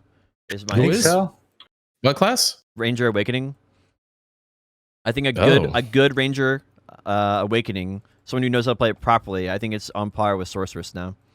I don't know how to play it at that type of level, but I think anybody who does can really push some crazy numbers now. We should. You're friends with Anfield, right, Moreland? We should get him on here to talk about that. Does he play Awakened Ranger? I bet he does now. I mean, he did for years. I'm sure he's... I mean... if you guys don't know, Anfield said some spicy remarks on stream. Quiet, and it's an inside joke. You're ruining my delivery. I mean, you're welcome to go in depth about it. All right. No, I actually do think that a well-played Awakened Ranger is probably the sickest thing to watch in all of BDO. In PvP or PvE? Really? I just don't think anyone does it anymore. Whenever I see one in PvP, I wait for them to do their little loop-de-loop twice, and then I hit Shift F and they die. What's so amazing about that? I think that Awakened Ranger, at least in 1v1, is like fucking impossible if the player is actually good. You just never see one who plays it to its full extent. Mm-hmm. I was saying more on the PvE side of things, but I do agree with the PvP being gnarly. There's like... Yeah, I have no idea how it is in PvE. I just assume they all play suck. Yeah. The Succession, I despise the Succession so much. I just don't enjoy it. You just stand still and then press abilities where you're standing still. This has no mobility. Dude, it's so good in Node War and Siege. It's so good. What, Windows current? What do you use? Windows XP. Windows XP was lit. Is to me stands out. He's played Siege and T1s, and he never actually top frags, but his KDA is always the best. He's always doing like the most asset damage, the most DPS out there, and he dies the least. It's absolutely insane. And so he's hardly really ever dies. He's always like 40-2. Oh my gosh. Yeah, it's really cool. And so if you can deal with that like immobility, if you really understand your place as a Succession Ranger like he does, it's invaluable. And it's actually a really big KR meta to have a bunch of Succession Rangers on walls and stuff. They've been doing that forever. I'm always surprised that hasn't been a bigger part of the NA meta. Like range damage of any kinds is always busted in large scale fights. I'm really surprised that we don't see more archers and Suck Rangers and shit. It started to be the meta when Suck Ranger first came out. I remember they were all over Node War, and then people just went back to playing Wizards. So it just isn't fun, right? You can't be like the hard carry that has the montage or whatever. Yeah. The egos in this game is insane. I mean, that's what it really comes down to. Wait, speaking of egos, I heard Aftershocks being started back up. Is this true? No, but somebody asked me. Always true. It's always true. Yeah. Yeah. Who said that? I don't know. I've been hearing rumors in the wind. Tim, you know that Sage has a skill called Aftershock, I right? do. I tried to point that out to Does my that make friend you wanna Potion play Shop him? when he was streaming. So Pearl Abyss. This is Pearl Abyss's feeble attempt to try to get me into the partner program. They want me back in so bad that they named one of the skills off their newest classes in one of the most anticipated releases after the obvious Aftershock Overlords. 5 out of 5 crowns. I've beaten the game. There's no reason for me to come back. Please stop begging. It's embarrassing. Yeah, I think that pretty much sums it up. Man, that's actually quite remarkable. I don't think they've ever done anything like that for me. I think they put Shia Ya in game, and I think that was about it. That was about all I got. If I worked for Pearl Abyss, I'd fucking hate you more than me. Why? Because I make so much drama? Because of all the partner Discord leaking you do. I don't ever leak anything. Yeah, it's honestly crazy how often you violate the NDA. I'm surprised that you haven't been sued yet. Whoa, out of control. I am It's not out even of a control. partner. I didn't sign up to know. be a partner in Pearl Abyss because of that NDA. Can we name this the Not Partner Wait, podcast featuring Moreland TV? But yeah, I seriously am not even a partner. I didn't sign up for it. I didn't want to sign the NDA. I don't know, even we know the remember you words to telling us that. describe you. I don't even know how to describe you to people. I really don't. Me? Yeah. I play video games for a living. I don't know. I make tier You can lists for a actually- living. Did you can actually go over obstacles with this class when you press Shift Q? You don't just get like stuck on the Z-axis. It's fucking insane, man. I don't believe you. Well, you're actually like flying in I just air. jumped over the stick at Blood Wolves. I need Wait, to can see you the jump VOD. over walls in like Node Wars with that? Probably not walls. It doesn't jump that high. No, I mean the little tier, Maybe a barricade though. Yeah, You might be able to jump that's over what I meant, barricades. I forgot what they're called. We'll see. I'm probably gonna play him tonight in Node War, so we'll try it out. That'll be worth watching. Oh, that's Barricades are another monster though. Barricades are like completely different than a rock or something because structures in this game have these weird phantom hitboxes that vacuum you and desync you. So we'll see how that goes. Let me see if there's any other classes here that we wanted to mention. I have no idea where Succession Mystic is or Succession Tamer. Like, obviously, Succession Tamer is not good, but they buffed it. And since they buffed it, I don't know where it stands at all. Like, literally at all. Do you guys have any idea? Yeah, no where... one knows. No, I asked my chat the same thing when we were going over that patch, and people were like, what's a tamer? Ask her. That's pretty much what everyone said. I don't know, ask her. Has Kerr officially like rerolled to another class and completely now? He's been playing Suck Lawn a lot lately. Smart. I've been really hesitant. People keep telling me it's strong, move it up on the tier list, and I'm like, but it might get nerfed. I don't want to move it up. So I've been procrastinating. I think Succession Lawn was probably the best kept secret for like PvE strong classes. Yeah, if you lived under a rock. What are you talking about? Nobody knew about that shit. I mean, maybe they did. I don't know. I didn't know about it. You kind of live under a rock. I thought it was just like an average class, a little worse than Sork, but that is not true, obviously. What? Can we talk about something else? Sure. They had the 100% Life EXP event, where you could level up to Artisan 1. Did you guys take advantage of that at all? Yeah, I got Artisan 1 on most of my Guardian stuff. I couldn't do trading, though, because tagged. I should have done horse trading is what I should have done. I didn't think of that. Because you can use... Yeah, but the Koi Boy thing was going on. So like horse training while Koi's... Yeah, that was the problem. I wanted to do horse training as well. I've been so close to master horse training for like the last 2 months, and they just keep popping out new events, and I'm like, fuck. Yeah. I ended up doing AFK processing because it was pretty easy. And so I just did AFK processing to get Artisan 1 processing on a couple of my characters. Well, the 100% is fine, but if you have Flax, if you run the Flax node for like a month, you can hold it in your inventory and just grind it, then heat it if you need to. If you don't have a ton of Flax, and it's not very heavy, and that's probably I think that's the best processing EXP in the game. It used to be. However, just chopping timber now better because of the double yes, XP? because it is literally bugged. But Wait, you bugged? can hold. Yeah, it's bugged. You can hold a ton of flax in your inventory. True. Yeah, you can AFK the flax for much longer. So you don't need to have a processing outfit and stuff, and you can still get to like artisan something straight away off of one stack. So if you want to do that without having to like check it every couple of minutes or whatever, just run the flax node in idle for a little while. Yeah, I guess that's Or why just buy some. It's super cheap. It's like min priced, I think. Can you please stop flexing that you know a female in front of us?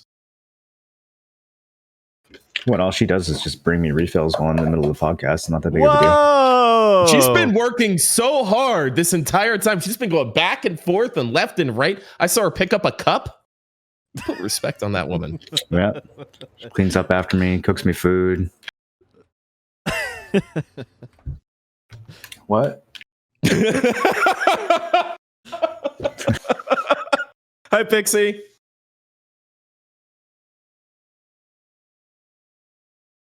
The reason I was Can't hear doing you. the Say it again. life XP is I'm trying to get And I my hope you're feeling life. better.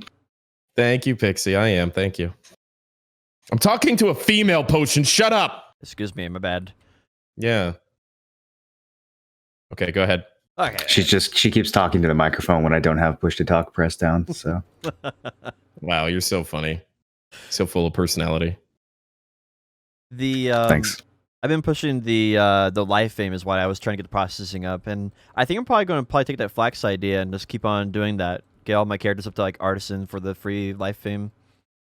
Yeah, it's really easy, and not a lot of people run it, so you collect it, real quick. Mm-hmm. I think there's actually 2 flex nodes, but just, if you're a real BDO gamer, you don't have that kind I of think CP I already laying have around. one of them for the wheat that's there, which is probably bad, like CP wise, but I guess I don't care.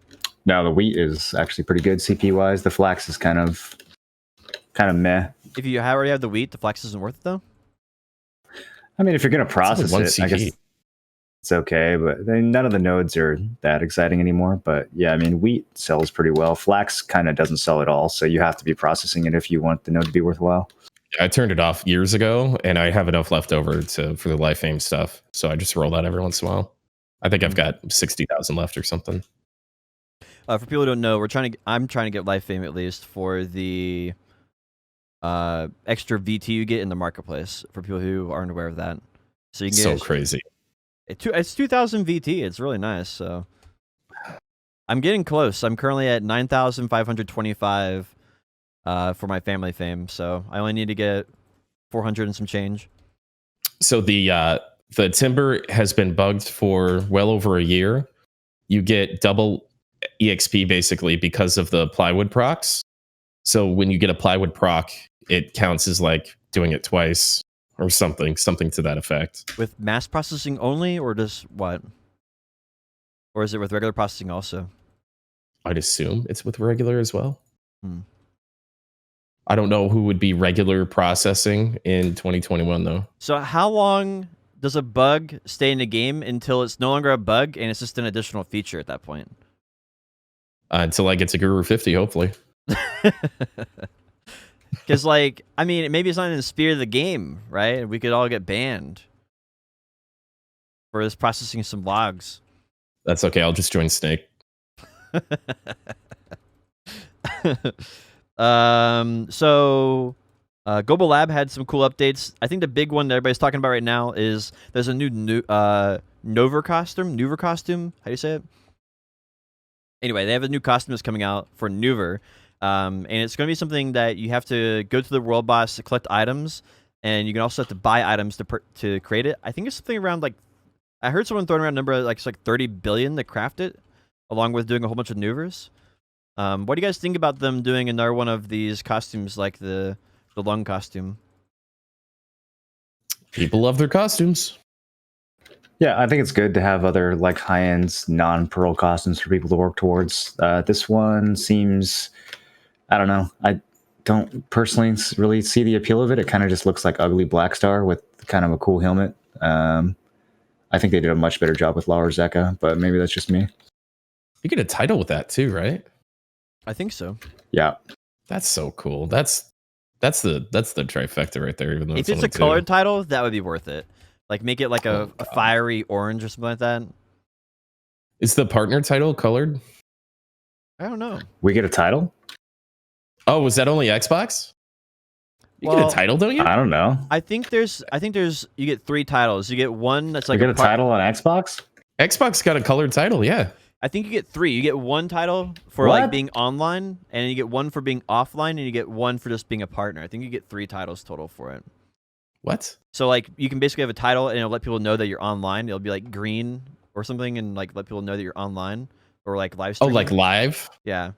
And I think it's just up to you to manually change it. I don't think it happens automatically. Is this I a see what poster you're shop saying. idea? No, I think that's what they're doing. What? I mean, Really? I guess we I can don't look, have any recollection of that whatsoever. we can look into titles right now and see if there's one in there for it. It should be near the bottom somewhere. Let's see.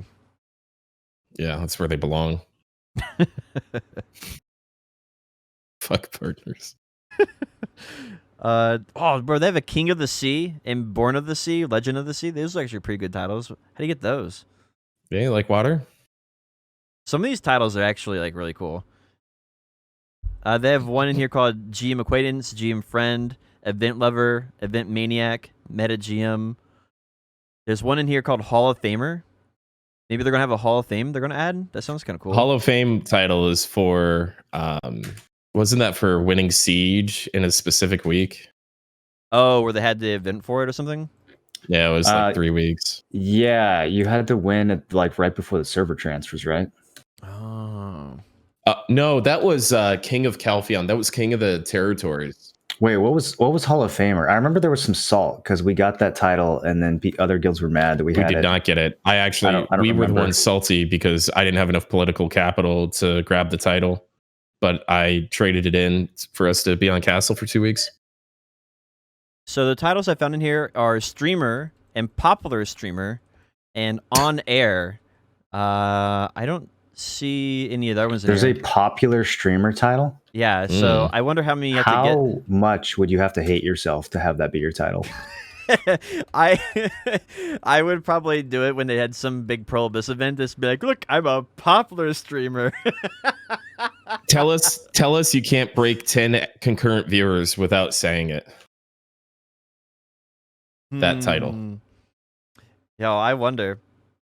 They have all these class titles in here for the Arena of Arsha. I forgot about that. I don't see anything else in here. It must be the on-air titles, the one I was thinking of. Can we move on to something relevant, please? Yeah. Of course. I actually really like it when you get distracted. You get distracted on some weird shit, dude. Titles.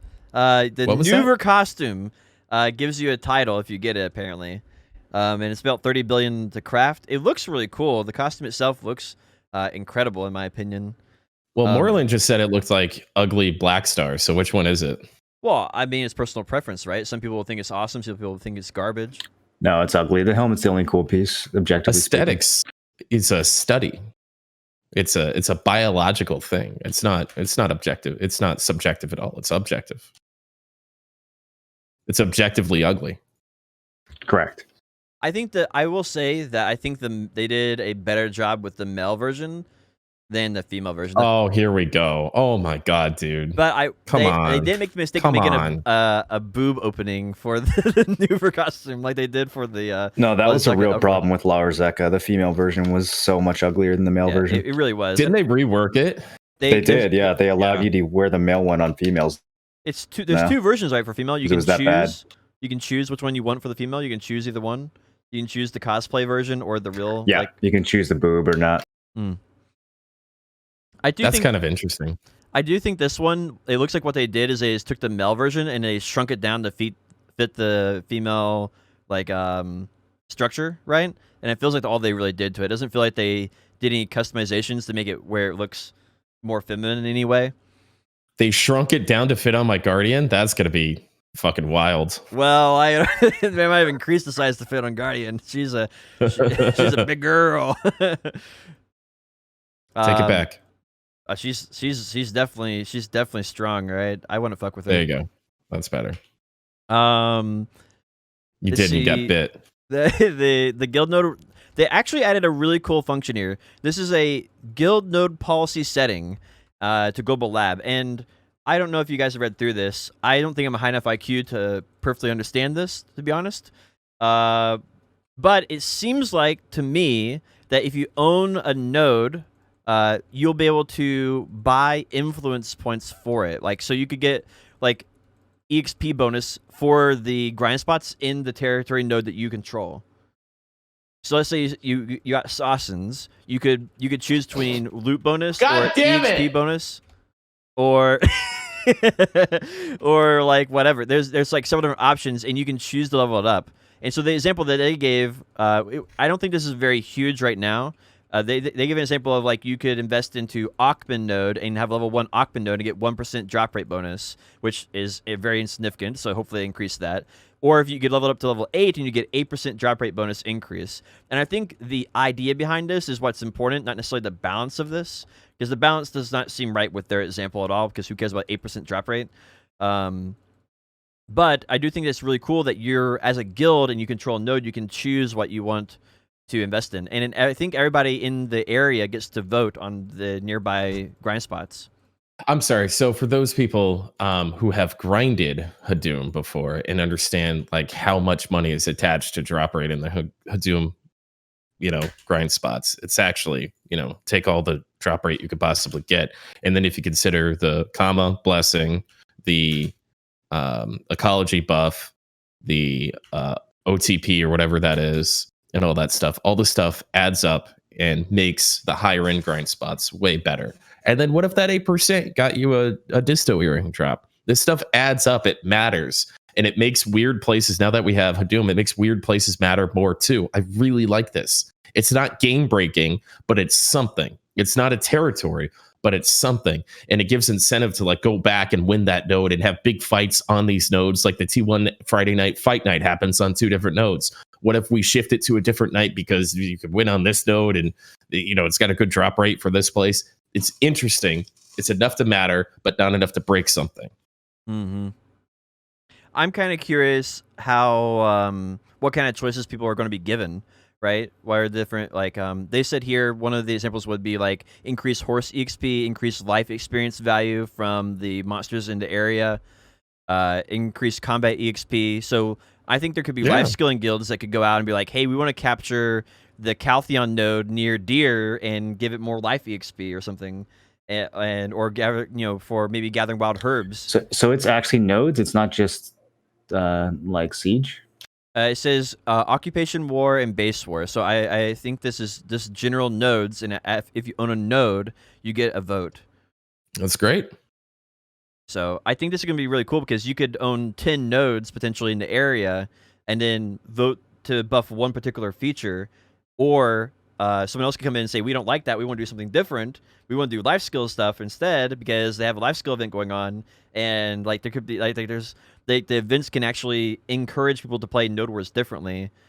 I definitely think it allows players a lot of a lot of choice in how they want to influence the game. I think it's really cool. I wonder if those choices are actually meaningful. I feel like everyone's just going to pick drop rate on every single node.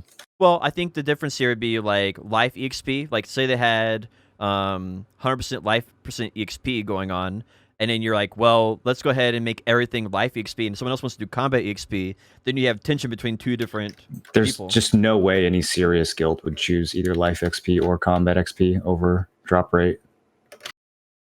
Unless the numbers are like really low. If it's like 1% drop rate, maybe, but I guess we'll see like how the numbers stack up. Yeah, I think the idea behind it's really cool, and I think the idea is maybe even increase this even further. Take this, like expand this into more and more topics. Like maybe horses in your area get to have 20% bonus movement speed for every tier you have, and your horses can just go at lightning speed. Like I don't know, there's like some really interesting things you could do. Or maybe increase the trade profitability or AFK fishing, double the amount of AFK fishing value for your guild or people who AFK fish in your region. I don't know. I think there's some cool things they could try with that. Hopefully none of those things. I mean, can you imagine if all the guilds got together in Caltheon and make Caltheon basically koi fishing? Like you could technically make that happen if everybody wanted to, if you made an alliance to control a region potentially. I think that'd be a really cool potential. I think there's a lot of potential. I don't think that the devs will actually let us do cool stuff like that, but it's a good start. Maybe if this feature is well received, they'll put something besides drop rate in there. This is Yeah. global patch notes, right? Yeah, Is right. this supposed to be tied with the new Node War system, or is this supposed to be like just current version of the game? I would assume it's with the new Node War system is my guess, but I'm not sure. Like I don't know. I really wish I knew what was going on with the whole Node War rework. If only you didn't have an NDA, you could tell us. Well, you see. This is why we need you, Potion Shop. Well, we already know that they decided they did a test in Korea, and they said they had 8,000 participants, which seems like a lot. And so with that many participants, they've put it back into like working on it a second time on Global Lab, and we've seen a lot of changes to like little small things here and there to node wars. Like the rewards got reworked a little bit, like the way structure of nodes is working. Like there's no starting locations that are getting changed and stuff. So I do think it's like a work in progress, and I would rather them take more time and invest more into making the product actually finished long term. I do think that they kind of announced it too early, because you got everybody hyped up, and it's going to be like 2 years before it comes out, which I'm fine to wait that long, but I think they could have handled the marketing of it a little better. Because people I don't know if I'd be playing T1s right now if I didn't know that this whole system was going to change.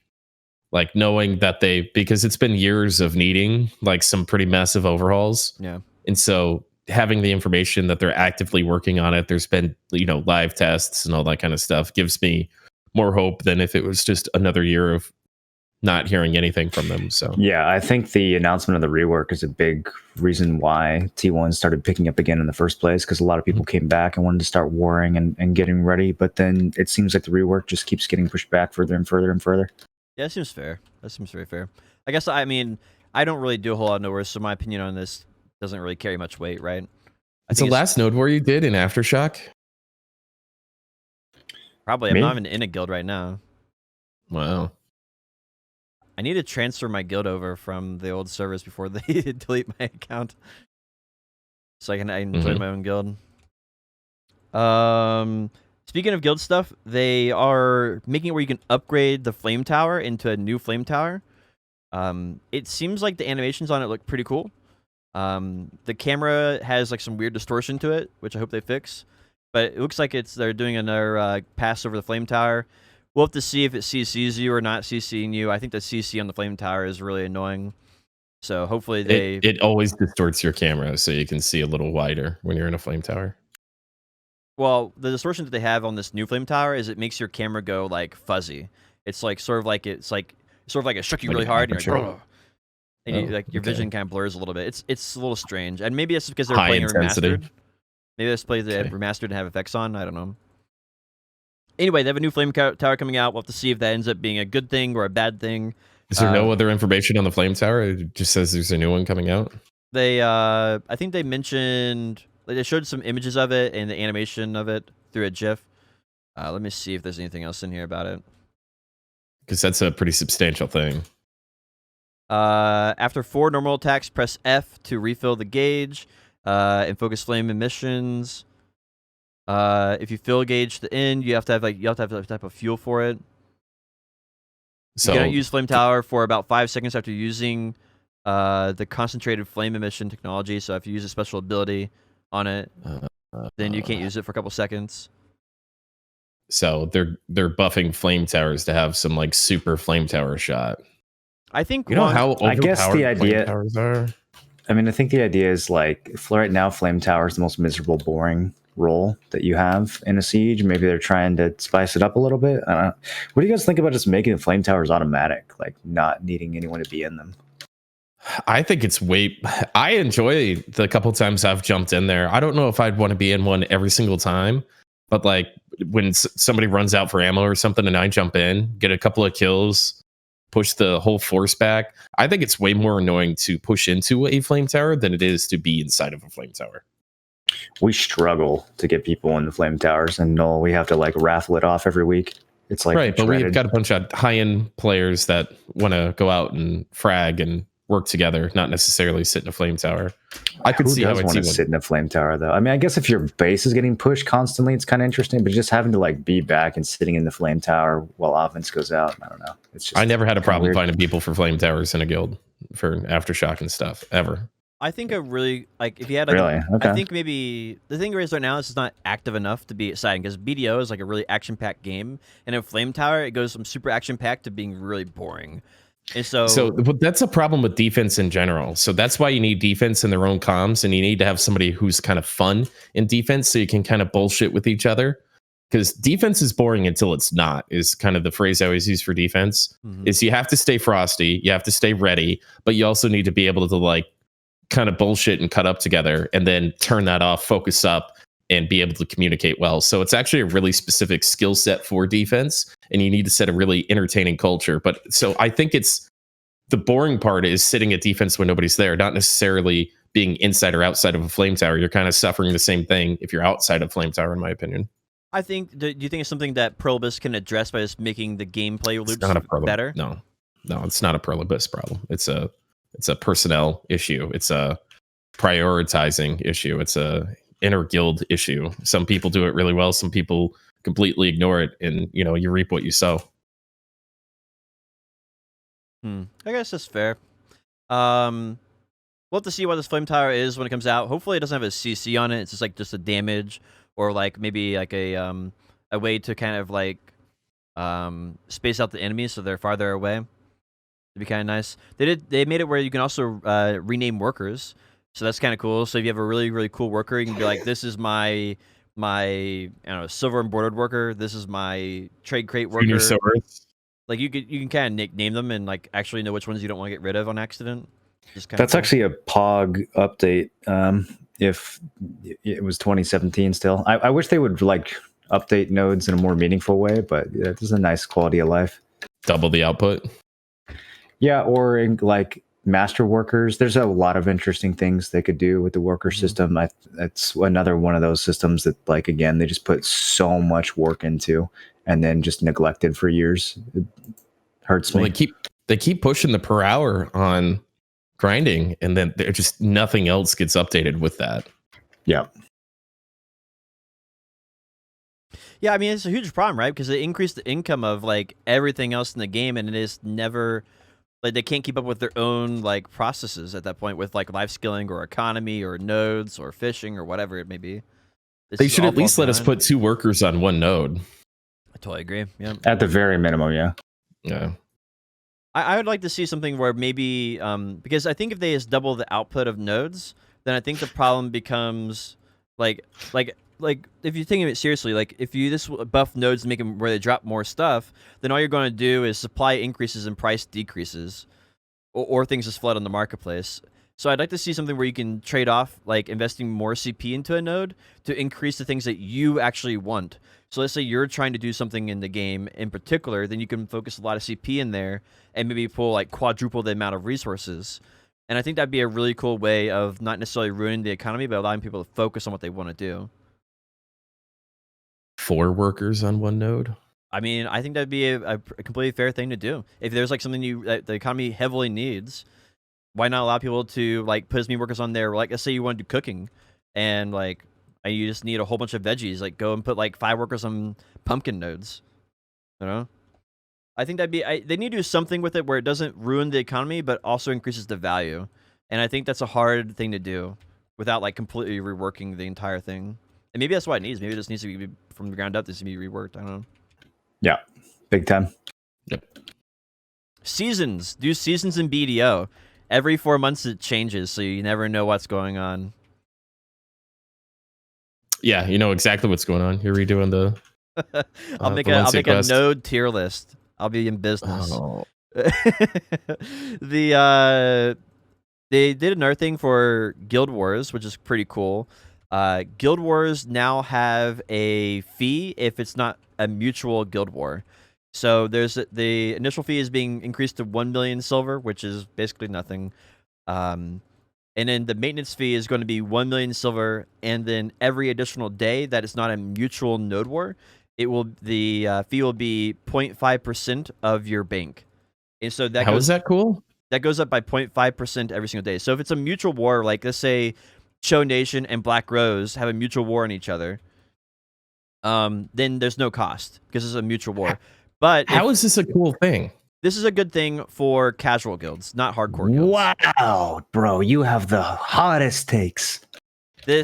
Because what this prevents is it prevents like Black Rose decking some baby guild that they didn't like, and then because they would have to forfeit a lot of their bank if the other guild doesn't mutually do it. So you basically get 24 hours and not having to worry about it.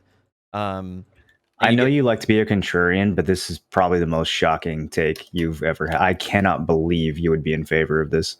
Yeah, I think it Why don't we just do PvE servers? We should just do PvE servers at this point. I think it builds a nice barrier between casual guilds and hardcore guilds, where if you're going to do it, you have to be somewhat committed as a guild to hold that guild re-guild up. Maybe people just don't want to be abused by this game's broken karma system, homie. Like, whoa, there we go. Well, I mean, the thing is, you can still deck for 1 million silver, literally nothing, and you can farm a person all day long. For free, you can just grind on top of somebody and karma bomb them for hours, and there's no recourse except for Guild Wars, which they're now nerfing. I think that's a separate issue. It's literally this. What do you mean it's a separate issue? I think when you're looking at guild v guild, you need to judge it versus guild. I don't think the karma system being a failure should justify us not changing. That's why Guild Wars. That's why one-sided Guild Wars exist, though, to deal with karma bombers. That's the only reason why one-sided Guild Wars exist.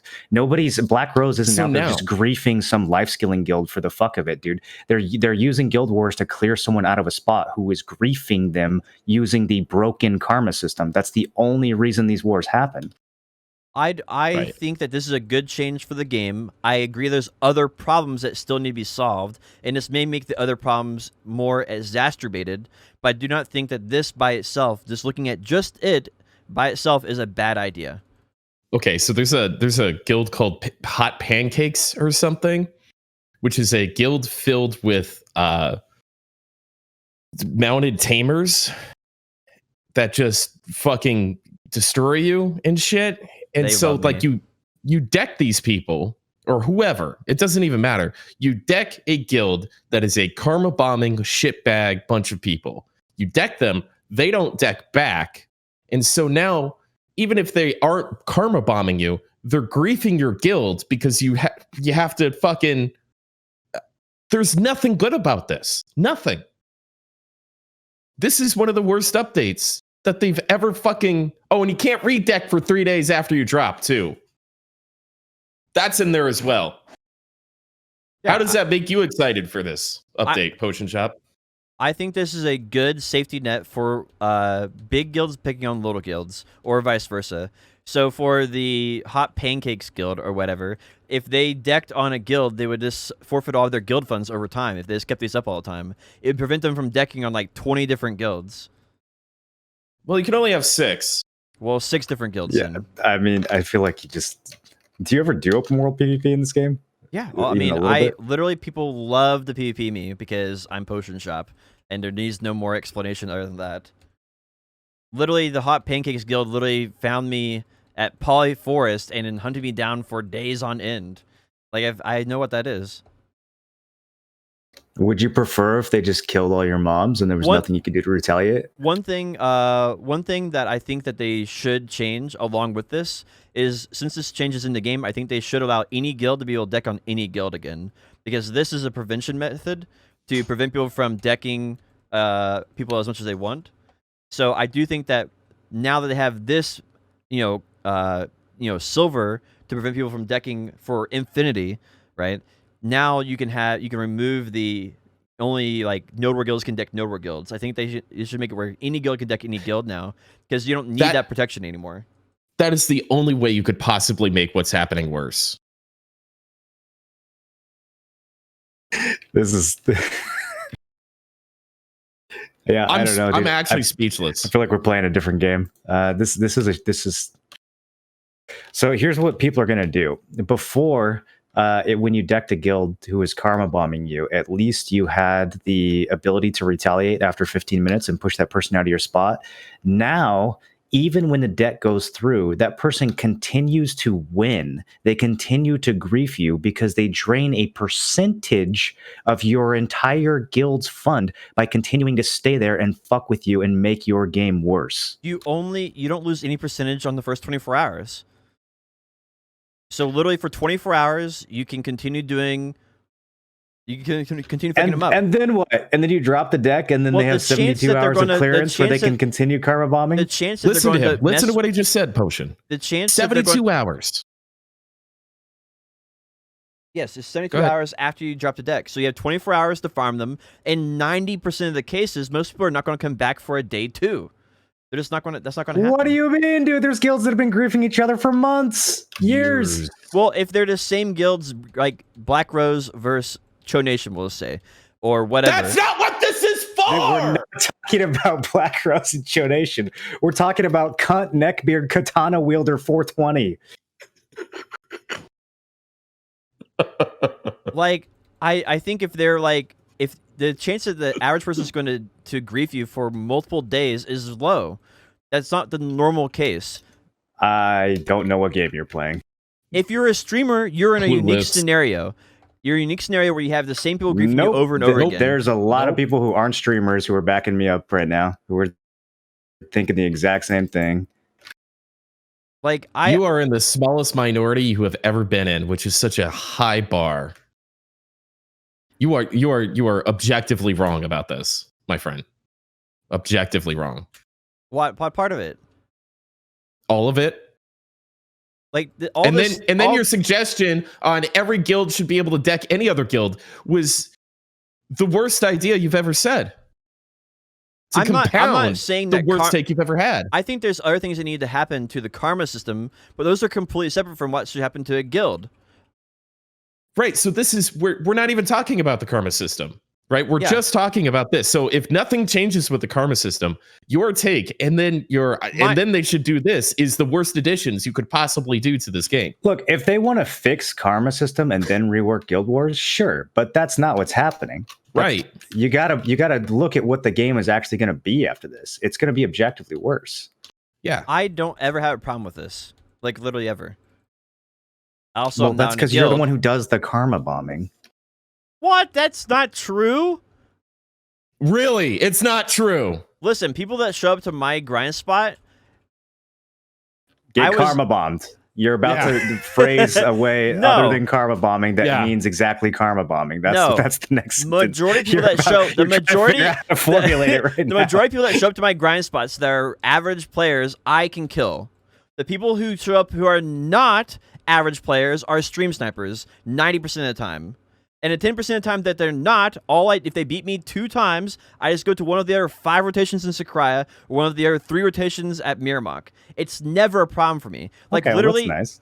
Literally at Miramok main rotation, there was somebody when I came back when we started doing our podcast day. I didn't even do anything. I just went to another rotation because all the other 3 rotations are open. Sakraya has 5 viable rotations now. If someone bars me on main rotation, it's not worth my time to fight them or car bomb them. I just go to one of the other 4 open rotations where no one ever is.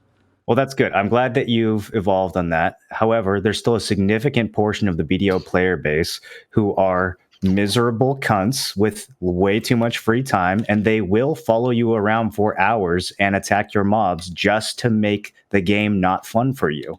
This is never a problem for me. I'm a streamer and this is not a problem for it's a problem for a lot of people, man. Like, you literally just change channels if it's someone's doing that and they can't follow you. Or you change grind locations. Changing channels, dude. You kill them repeatedly. That's what you do. You deck on their guild and you fucking own them. Why do I have to change channels because some 14-year-old wants to behave like a 14-year-old? Because it's a wasting your time. And the smart choice is to do something else that's not wasting your time. That's my point, Potion. So change channels. That's how you not waste your time. Do the smart thing, Merlin. Do the smart thing and change channels. Don't feed the 14-year-old's chaos toxicity.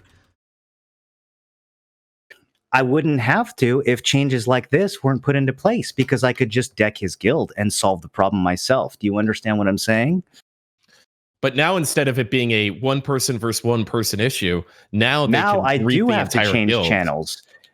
Now the griefer wins by default. It's even more easily than he did before with the karma system being the way it is.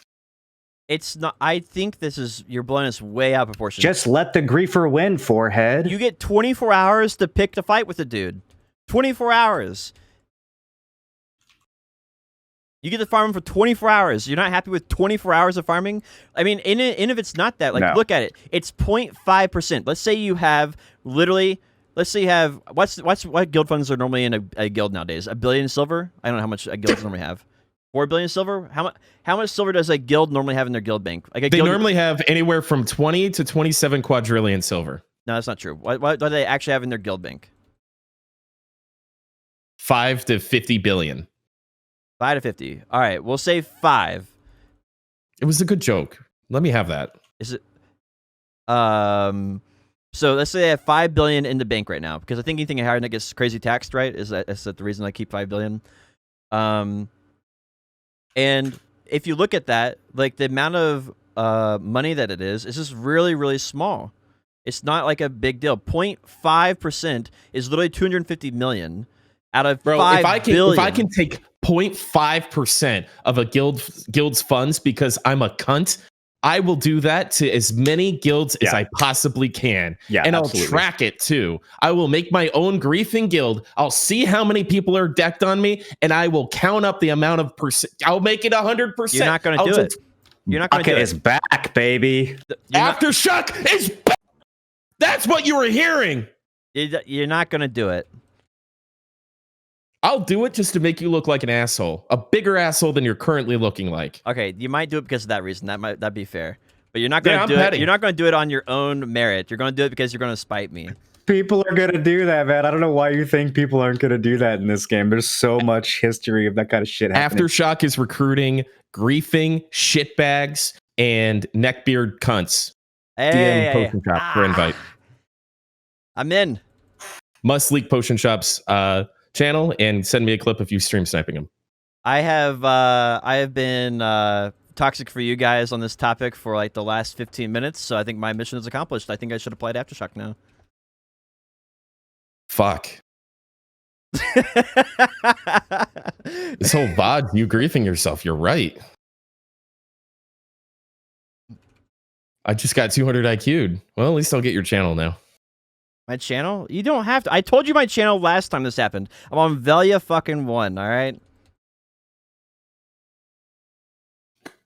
Go get him. Go get him. What are you looking for? Go.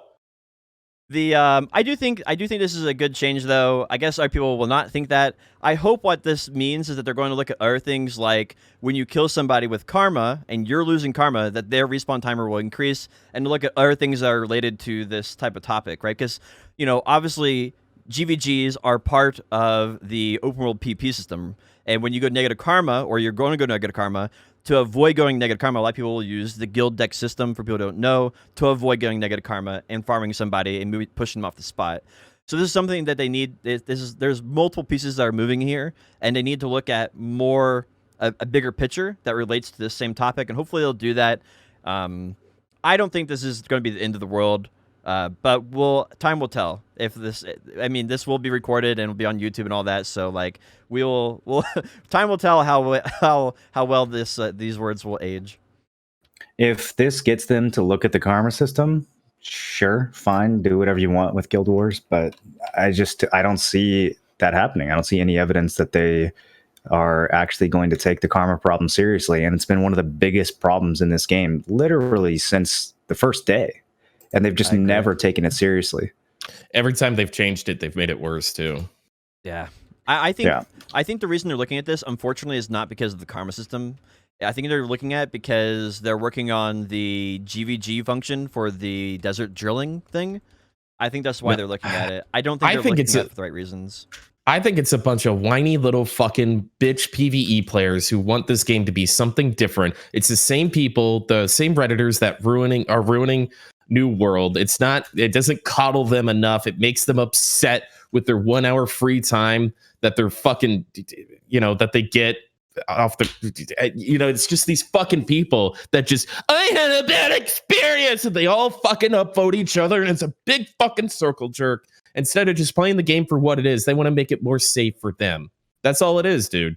That's all it is. I mean, I don't even think it's like an anti-PvP thing. I'm fine with people not wanting to PvP or whatever, but there's ways that you can do that don't involve karma bombing. If the game's going to be designed in such a way where there's scarcity, where there's limited grind spots, there has to be some way to resolve that scarcity. And right now, it's either resolved by, there's two possibilities. Either both people have the courtesy to decide, hey, we're going to duel, or hey, I'm done in 15 minutes, you can have it after that. Or the second one is griefing. Those are the only two solutions, if the players are nice to each other or the players grief each other. There's no way you can actually fight over a spot in a way that's meaningful. And that's the problem here. The devs need to decide one way or another, like, how is this scarcity going to be resolved? If they don't want people PvPing, then add 100 more channels. Just get rid of the scarcity, right? Like, even if we're going to solve this problem for PvEers and make the game Care Bear, there's still 1,000 better ways of doing that than this fucking karma system. And it's so obvious. And anyone who actually plays the game knows this. But these devs don't actually play their own game. All they have is the theoretical, well, when people die, they don't like it. When people get killed open world, that's mean. We better have a system that punishes that. It's so fucking out of touch with how the game is actually played. And it's been like this for 5 years. It's just so tilting, dude. All right. So I just had someone show up because we announced it, and I changed channels, and voila, I have an open rotation again. Problem fixed. My point is proven. Yep. All you had to do was give up your spot because someone else griefed you. Way to go. You proved your point, homie. Everyone's on your side now. I think well, I guess there's two sides to looking at this, right? The reason why people have a problem with not being able to fight for their grind spot, and I do agree with you that if someone grabs your girlfriend's ass, you could just let him. You could just be like, you don't have to get into a fight with the guy. Well, right? I want to address your just leave, right? Just problem solve. Your just point. leave. Grab my girlfriend's ass. I want to address your solved, point properly, because I think you had made a good point of saying that there's no meaningful way to resolve the issue of a conflict of a grind spot. And there should be one. There should be a resolve of who gets there first gets it, or who is stronger gets to keep the grind spot. There should be some resolution that you can have when fighting for a grind spot, and there's not one. And there needs to be a meaningful way of solving that issue. Now, my point is, since that's not really an option, really even with the guild system, because you still have to wait 15 minutes, there's no guarantee they're going to leave. You could kill them all day long and they still come back all day because there's no penalty for death. The only true solution is to go to another grind spot. And the reason people aren't okay with that is because they are prideful. They say it's a pride thing. They're like, I deserve this grind spot, I should keep it. And that's the core of this issue, and that's why it's not pride, dude. It's a matter of principle. Like, the griefer shouldn't win because they have a higher tolerance of being a douchebag. Like, that shouldn't be the win condition. That's not a pride thing. I'm saying why do people? I mean, anyway, that is a fair point. My point is that you can go to another grind spot, and that solves the issue temporarily. I don't think it's the proper solution. I think long-term they should fix the open world PvP. I agree with that. But right now, the easy solution is there's so many grind spots that pull in good income right now. There's Stars Inn, there's Sakraya. Between both those, there's 9 rotations. Yes, of course you can solve it by leaving. You can solve it by playing a different game. There's a lot of bad solutions to it. That's not the point, though, is it? I mean, we can be wishful thinking, or we can come up with solutions that work right now for us that don't require us to depend on Pearlbus fixing the fucking game. And that's what I'm trying to do right now. The solution right now is not the best solution, but it's the one that actually works, and it's the only option we have, other than just fighting somebody for, until they get tired, right? And I'm all for them fixing the open world PvP, and I really think they should, because I used to. The best solution we currently have is the Guild War system, which is what started this whole conversation. It doesn't solve anything, because does it force the person to leave the grind spot? Answer is no. because they just respawn the same they were when you're killing them with karma, and then they come back and continue killing. Yes, but Potion, you're missing the point. The point is, since once you stop losing karma, that person stops getting the satisfaction of knowing that you're losing karma, so they get bored and leave, and you can actually beat them in that way. Now, even if you stop losing karma, they know that you're losing money. They know your guild is losing funds, so they have a permanent incentive to fuck with you even after the guild war goes through. You built your stream off of karma bombing barcode, right? Well, after like 30 viewers, yeah, like 30 to 60 was definitely all barcode. But before I just and felt after that it was that, appropriate to bring that up. listen, I accidentally bought 100 tiers instead of 100 artist memories. I'm not claiming to be the brightest bulb in the bunch, all right? I just happened to use them on barcode and it got me 30 viewers, all right? That's all there is to it. That's quite the legacy. It really was. It's what got me partnered, really.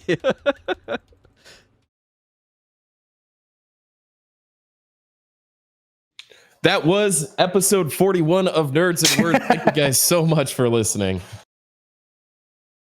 Hello and welcome to part 2 of episode 41 of Nerds and Words. I'll be your host today. Once again, Tim Allen 1337. We had a miscommunication with actually ending the episode, and it didn't actually end, but we'll have 2 episodes for this week. Moreland, how was your last 15 minutes, man? I'm doing great. I'm really looking forward to discussing this week's patch. Yes. Potion Shop, how was your last 15 minutes? I thought we ended the podcast. I took a huge swig out of a fresh bottle of vodka because I don't actually want to be in my skin. But so let's move on with the structure that we have for the rest of the podcast, which is this week's patch notes. So Potion Shop, if you could please do that. Well, that was Who's Sage excited Awakening. about the new horse flute? Oh, that is actually pretty cool. Did it add it to the game this week? Yeah, it's like $7 to upgrade your current one, or you can do 30 days of daily. Oh, well, at least there's an option. I like that there's an option. I agree. So this new... I wish there was a way to pay pearls to skip other dailies too. This new horse flute, like you can summon your horse from anywhere in the game world, right? Is that how that works? Yeah, it just can't have trade items. All right, so how do we abuse this? I don't know. Dude, that's exactly what I was thinking. There's got to be a way, right? Yeah, I'm thinking maybe you can... Is there any type of way you can remotely put goods on your horse? Oh, you're actually thinking about this. Okay. Like maybe you can whistle your horse and then teleport to Valencia or some shit, and it'll just walk all the way to Valencia. Moreland and I are BDO partners, and we can't discuss things like this. I'm trying to think of what you would even need to move over long distances that would matter. Like even if you could use trade crates, it kind of wouldn't be that big of a deal. Life EXP scrolls from Shakatu to get your processing up on each one of your characters. Could you use that instead of running each individual character out there back and forth, you could just whistle your horse from across the world. Can't you just use the transport function? Wait, you could use it for the Vil invitation. You could put a Vil invitation on your horse in like Valencia, and then like potentially whistle your horse across the game world or something. How would you get the horse on the other character though? So you would be in Valencia, you would have a character dedicated to it, you would basically run out into the desert, teleport yourself to Sangrain Bazaar, call your horse to Sangrain Bazaar, and then you can basically just transport your character somewhere, and you'll have it. But you can already move your horse with the transport function. He comes with you. I don't know. That's about the only thing I can think of. Is maybe a Vil invitation in some way. Maybe some clever way of using that. Or maybe using the archaeologist map somehow. What else happened on this week's patches?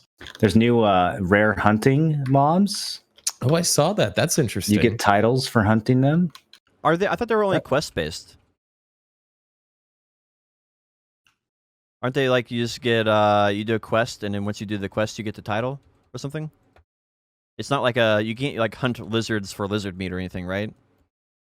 I read it as I don't rare know. spawns that happen in specific areas, but I don't, I really only did hunting so I could have another icon every once in a while. I don't really like go out.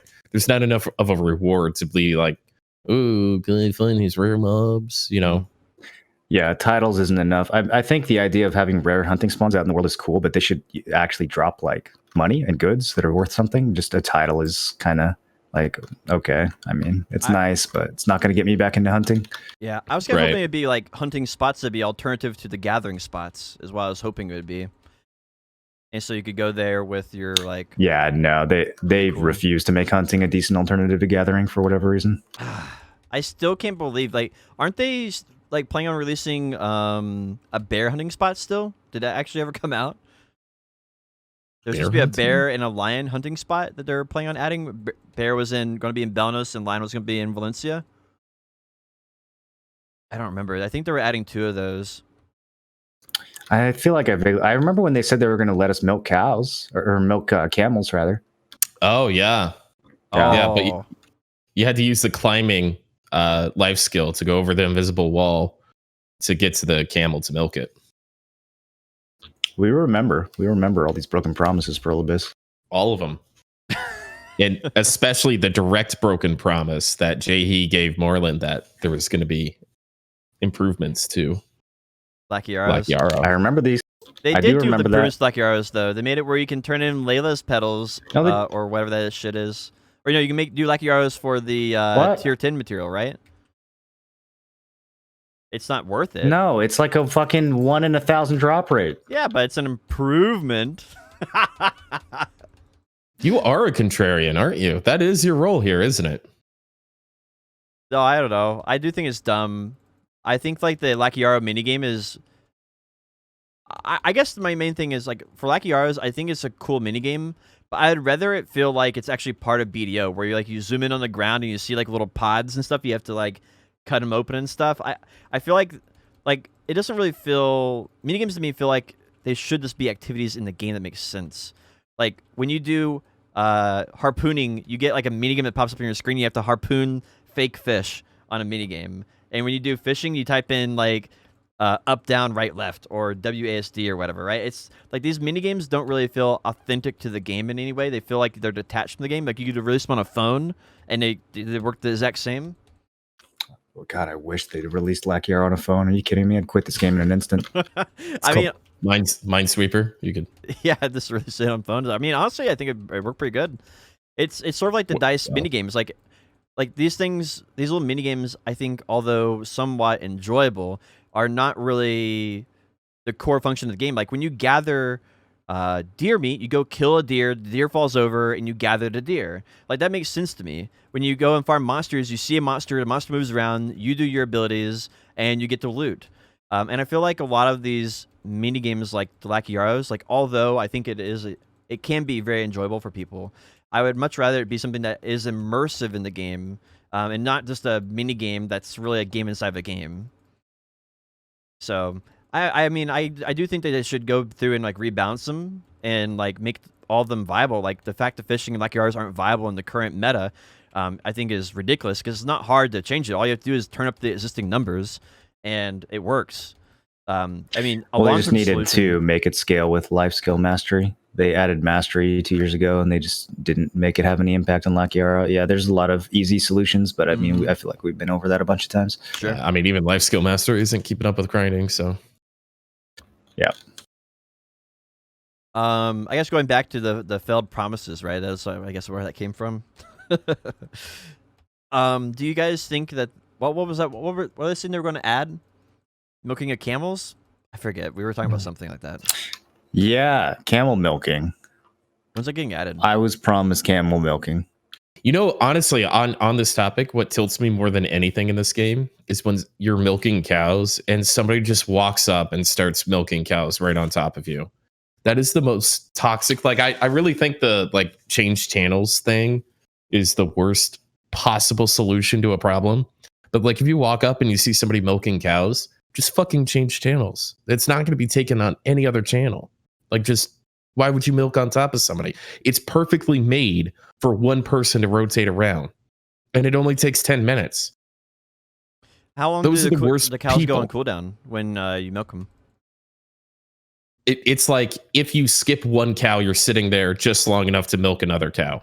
I don't know how long specifically it is, but it's literally made to do one rotation.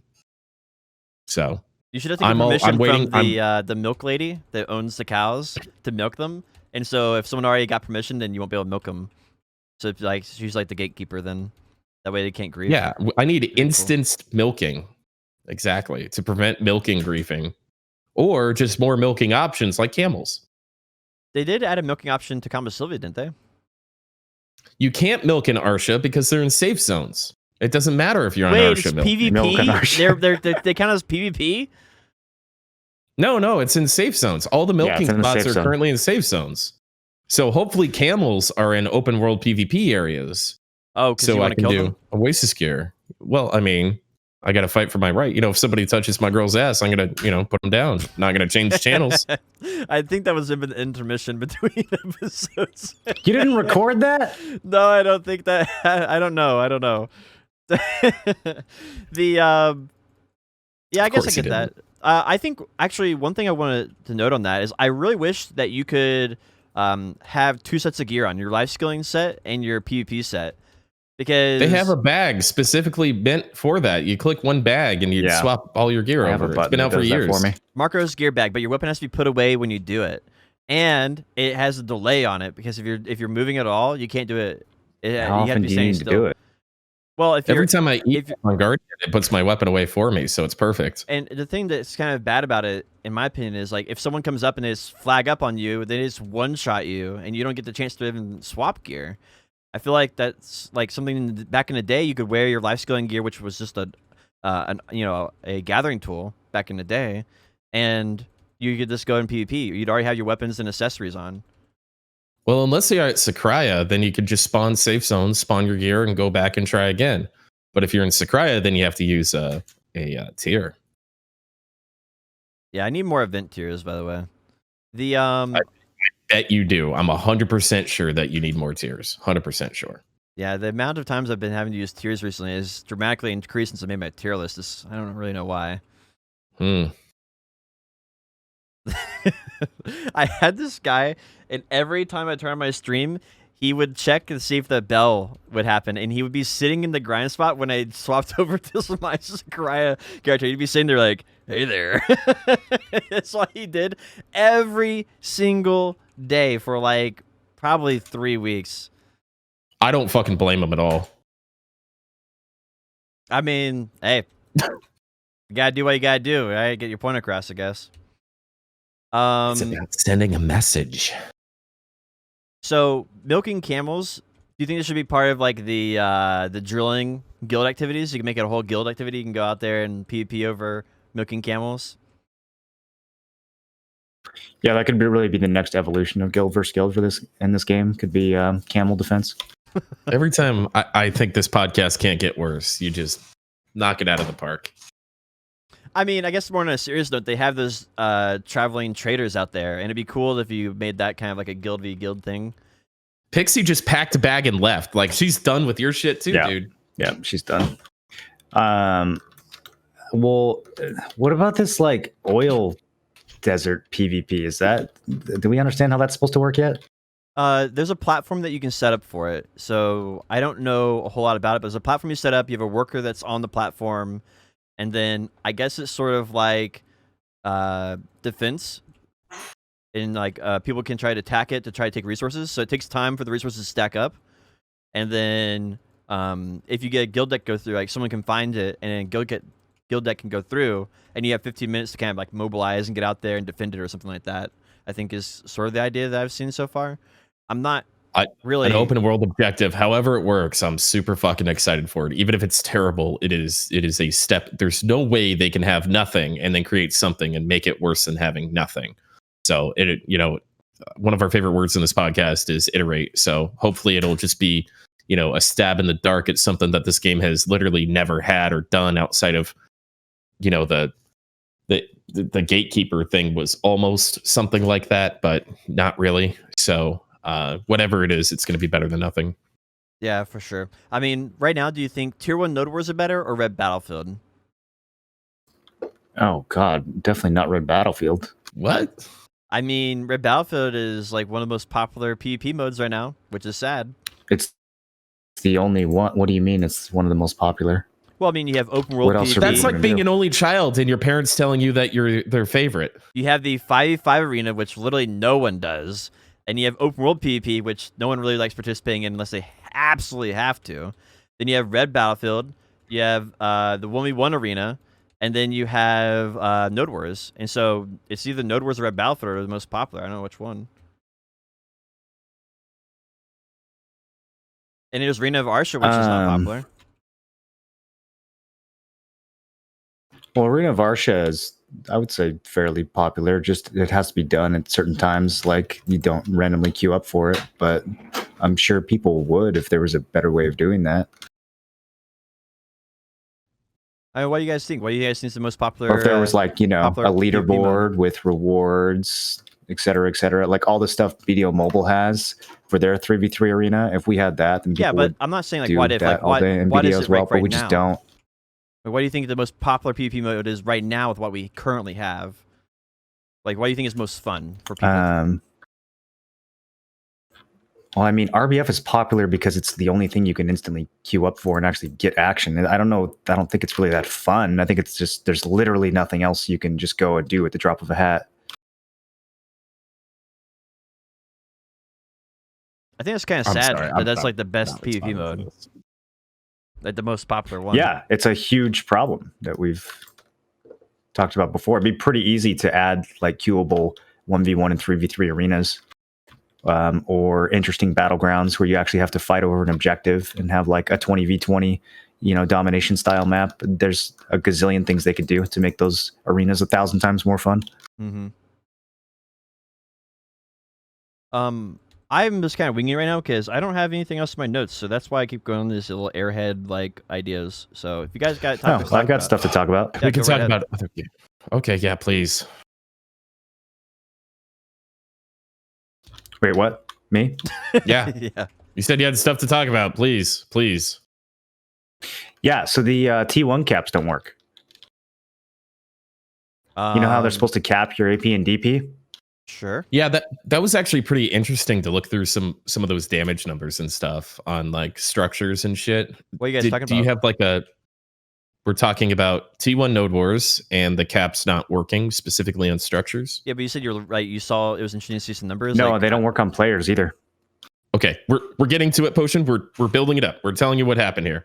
Okay. So Noel did a test yesterday with other guilds, I assume, or whatever. And so what I was trying to get at, Moreland, do you have like a way to kind of package this nicely and what you learned from those tests yesterday? Yeah, so there's a bunch of stuff we learned about structures. I think one of the things is that monster damage is not as big of a deal as people were making it out to be, but I think they discovered that it does work. It's just maybe not as effective as they thought or something. I haven't specifically looked at the data on structures, but AP is well, like 100% not capped against structure. Like they didn't even pretend to cap AP against structures. It's blatantly high AP players do way more damage against buildings in T1s than people with low AP. Looking at the raw data, so that what seems like I saw too. It Yeah, didn't that matter if seems it like a was Kudum or substantial whatever. problem. Yeah. Is there any type of like player versus player interactions like that? Yeah, so the other interesting, I didn't have a ton of time to get good data on this, but I basically did a few different tests against a player who was at the DP cap and a player who was above the DP cap, and tested damage with like DP shredding as well, because I wasn't sure if that was going to work in T1s. So I found out that DP shredding does seem to work as intended in T1s, which actually shocked me. I was like 90% sure that it was going to end up being broken. But it seems like that does work. Interestingly, though, the actual 300 DP cap does not seem to be working, or seems to be at least partially bugged, because even with no debuffs at all, a player with 320 DP was significantly tankier than a player with 300 DP on a node that is supposed to be capped at 300.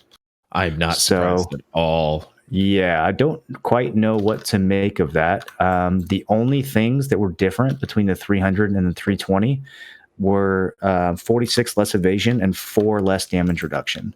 So this is kind of a mindfuck because the evasion shouldn't matter at all for a damage test. Like you either hit or you don't. It's very obvious if a hit gets evaded because the damage doesn't change by a little bit. It just doesn't. It changes by a shitload. So evasion, the 46 evasion shouldn't really be doing anything, and 4 DR is not enough to account for the difference in damage that I saw in these tests. So I don't know what it is.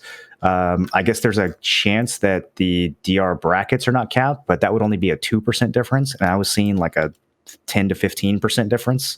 So yeah, I'm all in all just kind of confused. It's definitely broken, and I'm not exactly sure how. I need Big and Shiny's help. Wow. What about Caphras? The Caphras would have been something I would have paid attention to because that's been there was no difference in Caphras. The only difference, the only difference was just the raw evasion and DR on, because he swapped out his chest and his it's the same player. Okay, yeah, same player, same class, same everything. He just swapped out a chest and an offhand. The chests were both they were like he was using Oasis gear and Tuvala gear and shit, so there was no Caphras. The crystals were the same. Like no other variables that I can think of. It literally just seems to be broken.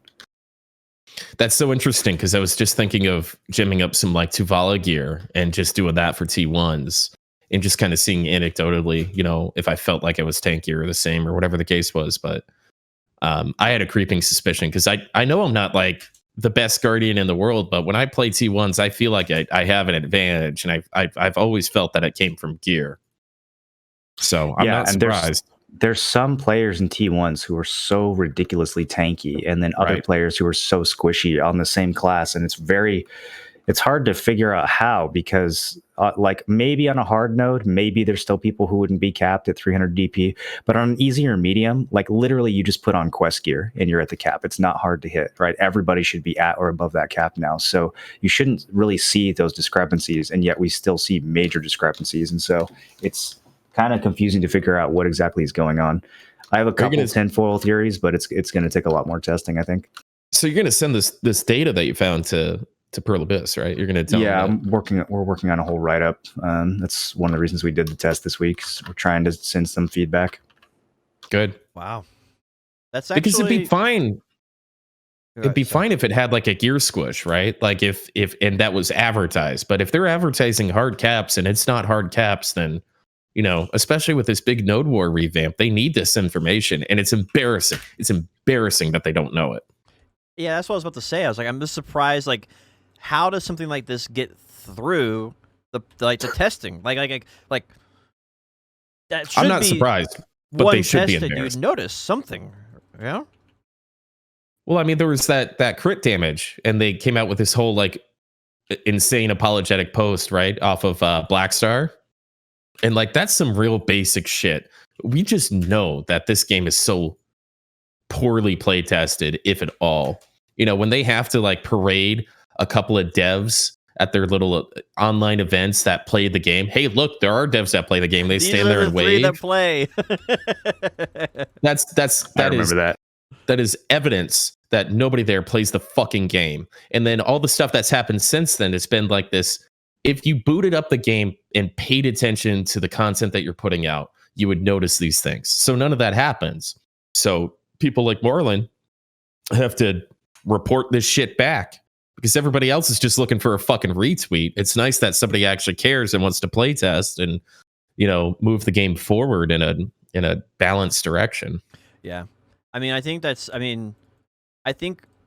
is really, really huge because this shows how big of a flaw there is. Like, not only did they discover like these, the players discovered on the test server that there was a discrepancy in damage, and they had to discover it. Now we have the same thing going on in Node Wars. Like, how many other topics are we going to cover where things are just not working as they are advertised?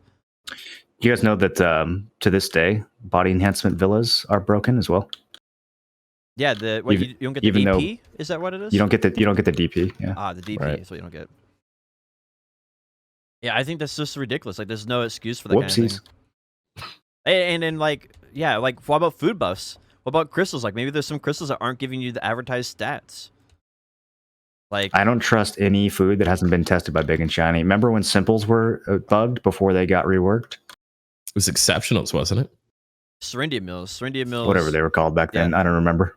No, so it was after Syrindia Meal. One of the cron meals, the PvE cron meal, was said it was said like 25 monster AP, but you actually only got like 16. Yeah, it was like the Exceptional, and they that's why they merged the simple and the exceptional, right? Is because one of them was broken. They just couldn't fucking figure out how to whatever. Just made it a whole new mill. Yeah, they literally slammed them together. I mean, it makes sense. Yeah, we got a chat's blown. I'm sure Bolt's in your chat about it too. The SA cheating scandal. What happened in South America? Dude, I haven't seen anything that actually makes me feel like there's just a real scandal there. I feel like somebody got mad that they were banned and is trying to start some drama.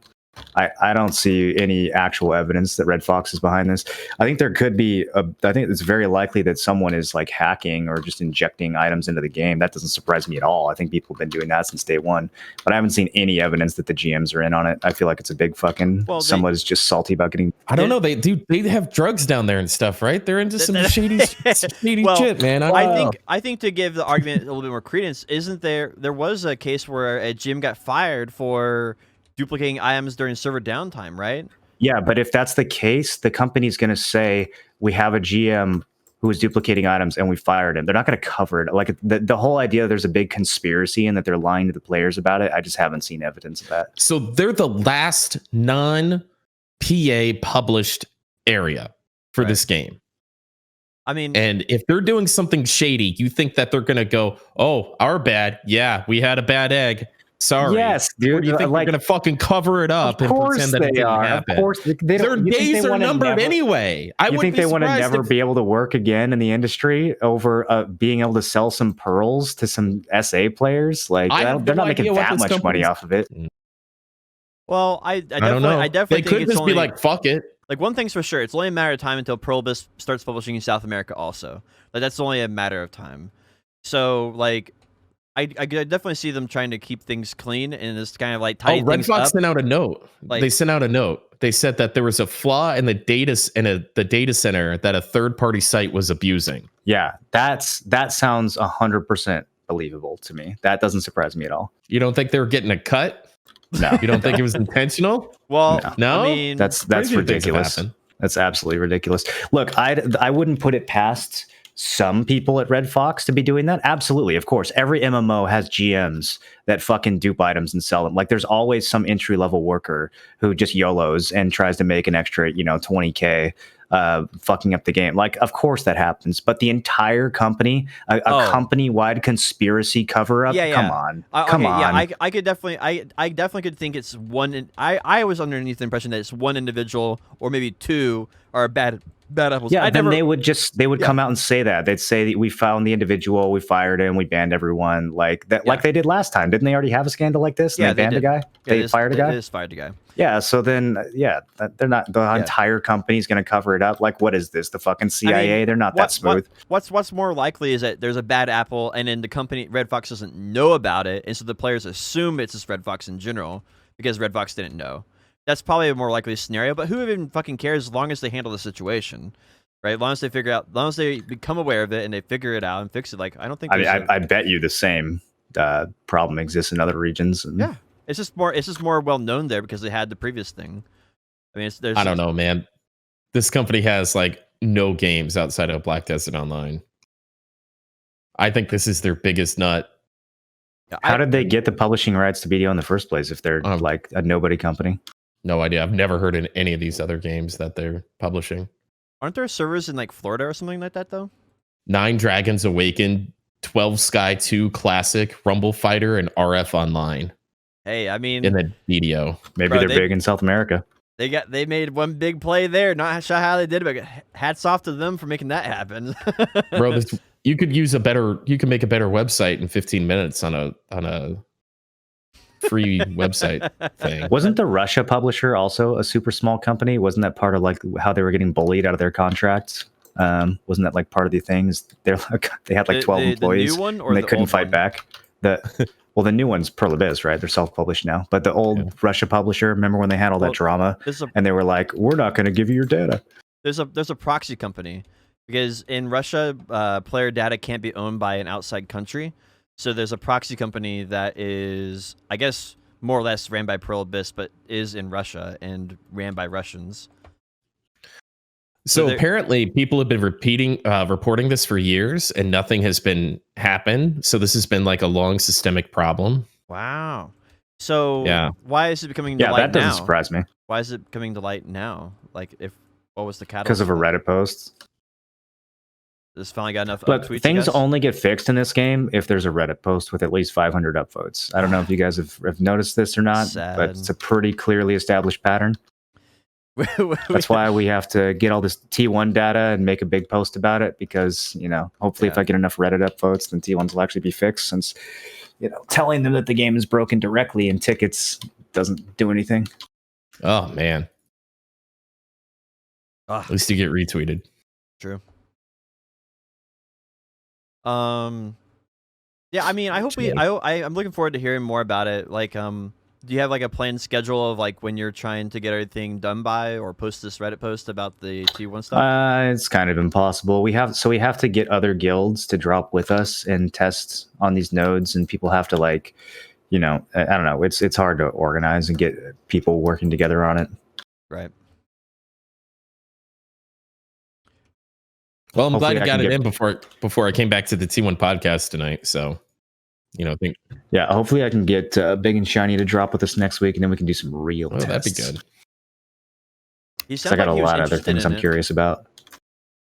You sound like he was interested. Do we know why he's testing? He said he was something he wanted to do beforehand that he was really excited about. There's so many things. There's so many things to test about how gear is capped, and like how the game decides between your DR and your evasion when it's capping you, or things like now that we know that block scales off max HP, we need to test if that scales off your actual max HP or your capped HP in T1s. Like there's a bunch of interesting things that need to be tested that have a big impact on your gearing and your effectiveness in T1s. Wow, that's a big brain play right there. I never would have thought of that. Yeah, a lot of stuff. A lot of tinfoil. Wow. Well, I'm looking forward to that for sure. That's going to be awesome to actually get some details on that. I mean, that's the last time I feel like something this big was kind of like discovered. Maybe it was like Big and Shiny hidden evasion or accuracy or something like that. That's the last time I feel like something this large. We've known this.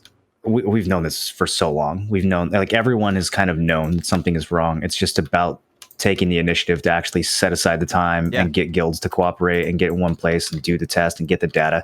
But everyone in the T1 scene has known that shit's broken. There's a bunch of different theories about how or why, but everyone knows that the caps are not working as intended and pretty much never have. I think that's kind of the point, though, right? It's like we knew accuracy was on accessories, and we thought that Ring Good Deeds were insane because they had a ton of accuracy on them, but in reality they were good but not insane. And so there was like a lot of that stuff like that. Like having that data is going to be a huge change overall, because people will change their builds around it. They'll like the entire play style, and like classes that are good and not good will potentially change as well.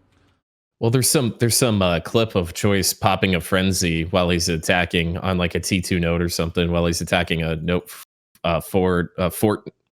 fucking fort.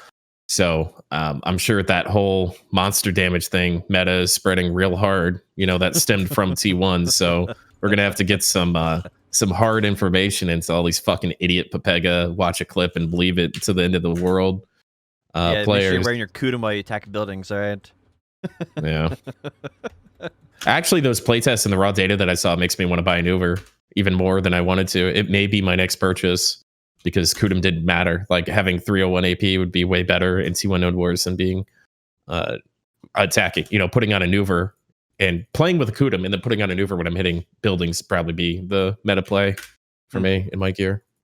They need to swap with a hotkey. I still have some other theories about that, but we'll see. That's why we need Big and Shiny. Fair. I'm ready. I'm excited. We'll have to follow this up next week or the week after, whenever you get around to getting some more data on it. What else do we have? Probably I just feel like touch there was on something some- else, but I can't remember what. Tournament tomorrow. Oh yeah. Oh, How's that going? right. Is it just a warrior tournament? What kind of tournament is it? No, it's everybody. It's the tournament to see who gets to help their class get balanced.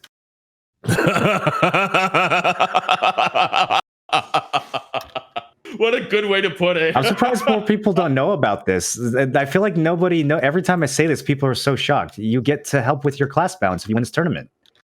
You said you were fighting hands? I thought you were fighting Daisy. I'm fighting Biceptimus Yeah. tomorrow. Today for practice, I'm fighting hands. Oh, okay. Did you get any gear at all since you last fought? Not really. A couple Caffers levels. How does this work? You're Like, so fucked. how does this work? Like, We'll see. like the winner just gets to talk to Pearl Abyss about it, and then Is it still single elimination? No, this is going to be best of 3. Oh, Well, single okay. elimination, yeah, but best of 3 to see who Yeah. gets eliminated. I saw they're letting people stream some of these fights and like shoutcast it and stuff too, instead of it just being like behind closed doors or whatever, unless a streamer happens to be in the tournament. that's kind of nice. I like that. Kind of gives it more open face. Like, are the players going to get to know the feedback that the player gives? Dude, it's gonna be a stream. I have no idea how any of it's going to work. I'm skeptical that we'll actually get to talk to the devs at all. But I don't know. Knowing the kind of people who have the like gear and the ability to win these tournaments, I just think it's going to be very funny to see whose voice actually ends up making its way to the devs. It's so weird to have a PvP test. I feel like you could just vote on a couple of people. I don't know how to do it, but like, you know, by Septimus Prime talking about Warrior, got to respect that opinion. You talking about Warrior, got to respect that opinion. Even Hands talking about Warrior, got to respect. Like, there's people that are already well respected within the community. How come they can't figure it out since we already know it? But, you know, have a PvP test and okay. Well, Hey, you can ask me about if Sorceress we any are going to day. have a PvP test, I feel like trials would have been the way to go. But they're saying there's going to be another trial tournament later that you gain entry to by winning one of the rounds of this tournament. So apparently I have now qualified for the trial tournament as well. And maybe that's the one who, I don't know. The only reason I didn't go into this trial thing was because I thought as a Guardian I'd get out geared pretty fucking easily. Turns out none of the geared Guardians did it. So if there was a trial one, I would have done the... Yeah, I think a lot more people would have done the trial one, but you have to win the uncapped one to qualify for the trial, which feels odd. But this company should just straight fuck themselves. I feel like dude. this They're is so like bad. this seems like some type of weird publicity thing that is being like kind of jerry rigged or like propped up by the idea that you might get to tell the developer something. This seems, and it doesn't seem like you're not going to get a good quality candidate. Probably, like you're going to get somebody who's good at their class or has a lot of gear in their class. But I don't think that's necessarily someone who's going to be good at giving feedback. You know, you're going to have somebody who fucking mapped and swiped as hard as they possibly can, winning Wizard, that has no idea what to do besides like just push in by themselves, like, right? Yeah. And then they're gonna be like, oh, Wizard needs more buffs, mate. Yeah. Yeah, all these other wizards are cunts, you know, it's going to be so fucking stupid. Isn't that like the normal response to like anything though, right? It's like anytime you ask somebody about how they feel about their class, like, oh, my class needs a buff. Why would anybody ask anything different? It's like they're not looking out for the best interest of the game. They're looking out for what's the best interest of their class. It doesn't seem like a good way of encouraging good game development. Well, they got all those, remember they got all those like Korean players together to be like a council or whatever, and after that every single class got buffs, and Striker got like additional down smashes in their awakening kit. Like, just like if you had like the dumbest fucking Striker to tell you, like if you just like in a closed room, hey, what would make Striker just like stupid fucking OP? Well, put down smashes on it because we don't need it, but it would make it brain dead. Okay. And that's literally what happened. And it happened in different iterations in different classes too. But so I don't know how much worse it could be than what they've already done. But, you know, it just, And There's well-respected people in every single server, every single community. It wouldn't be hard to figure it out if you just paid attention. But, you know, if you want to have a tournament about it that's based off of gear, and the only way to get into the non-based off of gear one is by winning or participating in the gear-based one, I just, what video game are they playing? What planet are they on? But like, and then one of the things is like, it's not really like BDO's PvP problem is not a class imbalance problem. I mean, it would if the PvP rules were fun. The problem is like the karma system sucks. The guild v guild system like needs work.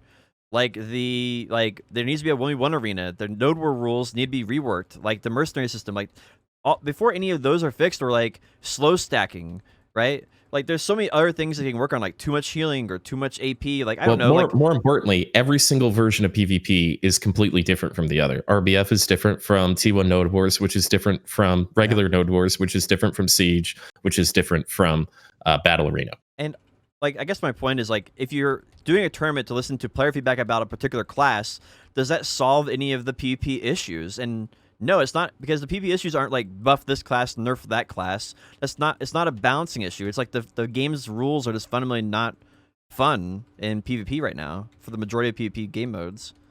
We're all holding our breath for these big changes, but you know, I don't know. Yeah. If I did somehow miraculously get a chance to talk to devs about class balance, I honestly think I'd probably spend most of the time not necessarily talking about like specific things that I want for warrior. Like obviously everybody is going to go to the devs and say, give my class XYZ, right? Like everyone wants buffs and improvements for their class. But I think if I did somehow miraculously win, I would love to just have a chance to get the other people who won and form a consensus and like have the whole round table just be like, hey, let's focus on adding ranked arenas or battlegrounds that are actually fun, or, you know, capping slow stack, or like whatever it is, like whatever the top few issues are. I hope the people who do win can kind of get together and form like a collective consensus to show to Pearl Abyss that like, hey, these are easy fixes that you can do that everyone agrees on, regardless of the individual, you know, class tuning. Can we all just get together with the rest of the warriors in a bracket and have them take a dive so you can just win? And have you like and have you champion that whole idea, because that sounds pretty fucking great.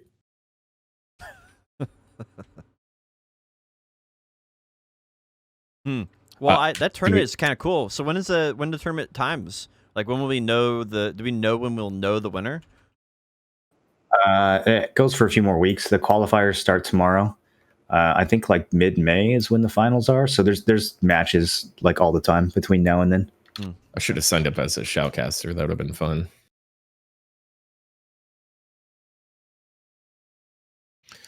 Do we want to talk about some other games? What? Yeah, how about some other games? Okay. Tim, Star Wars. I mean, I kind of went over my Star Wars thing. I've actually been working on this entire time. Like, I've just been AFK on my stream in BDO because I've been working on making a doctor to res my Jedi when I die. I'm afraid to leave my house without being able to res myself. So yeah, I've been playing a lot of Star Wars just to hit that again. Really great community. It's been super fun to stream it. Very chill. I'm looking forward to. They're actually having. So get this, for a game that's been live privately for 8 years, which is longer than the actual live version of the game has been live. It's longer than the BDO. The devs who are not allowed to make any money, right? The people who do this are not allowed to make money off of this. We're just allowed to donate to cover their costs for servers and stuff.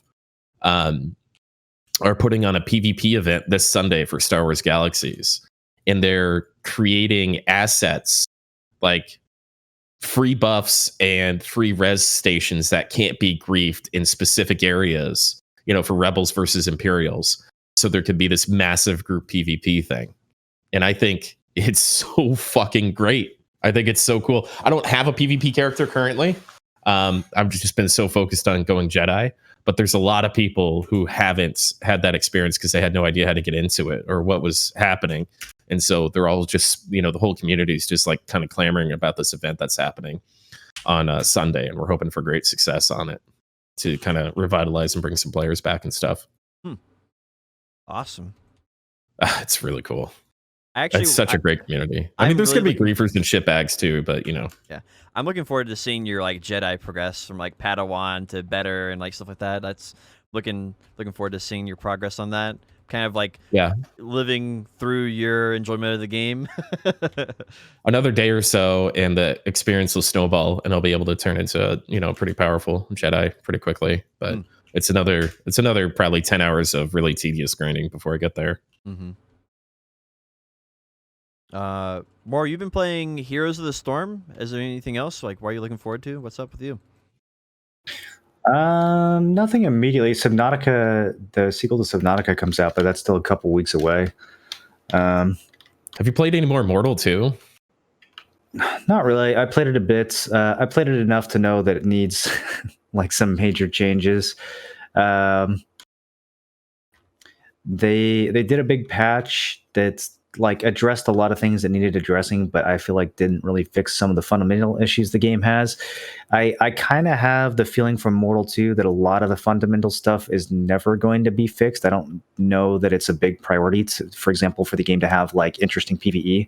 I just don't know what the devs actually even care about solving that problem. I think they want the content to be mostly just the PvP and the more competitive aspects of it. So I still kind of feel like the game's going to be released so hardcore that it just sort of does another Darkfall where, only that small, like couple percentage of MMO players are even interested in sticking around past the first week, or even the first day if they don't fix the new player experience. But we'll see. I think it's going to be fun to play for a few months for sure when it comes out, but I just don't know if the devs are actually going to prioritize fixing the things that they would need to fix to make it a mainstream success. That's kind of like, I think it actually could be a mainstream success if they focused on fixing the right things, but I just don't know if that's going to happen.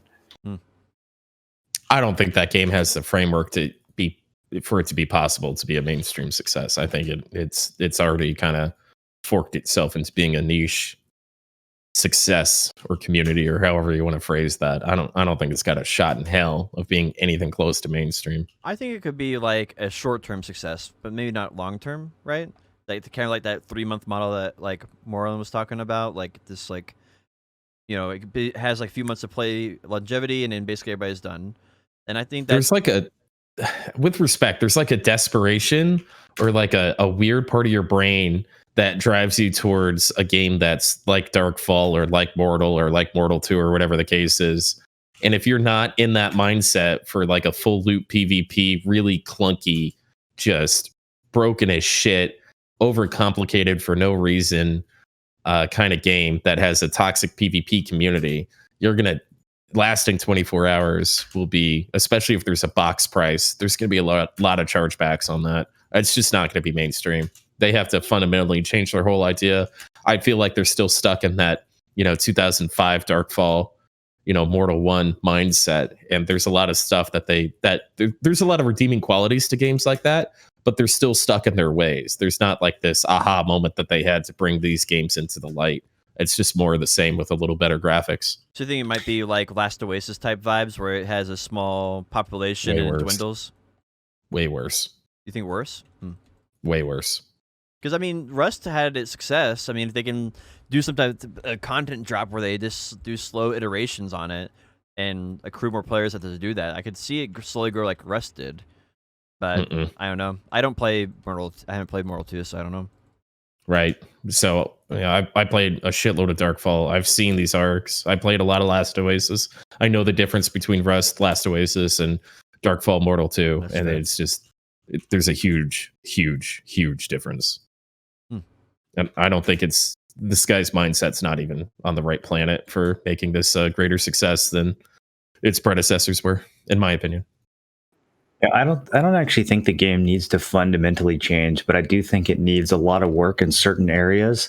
And I feel like the devs are going to work on, fixing C, D, and E, but they're not going to work on fixing A and B, which is what really needs to get fixed for the game to actually break through. Right. So, but I think front of the house while the back's on fire. I really think the potential is there for like a good open world sandbox PvP game. Like I don't think that model is fundamentally broken, or that people. I think a lot of people would be surprised how much they enjoyed playing a game like that if they gave it a shot. But you have to you have to allow them to actually give it a shot. And right now, the game is just so fucking frustrating to get into. You have to be someone who's willing to, bulldoze past the first day or two of just learning everything and figuring out the controls and the crafting and everything else. And then I just don't think that people nowadays are really going to be willing to do that. But I don't know. A lot of people are very desperate for a game, so maybe they will. It's one of the worst crafting systems I've ever seen. It's so bad. All those books and everything, and the fact that you can make anything out of anything just doesn't make sense. It's not intuitive.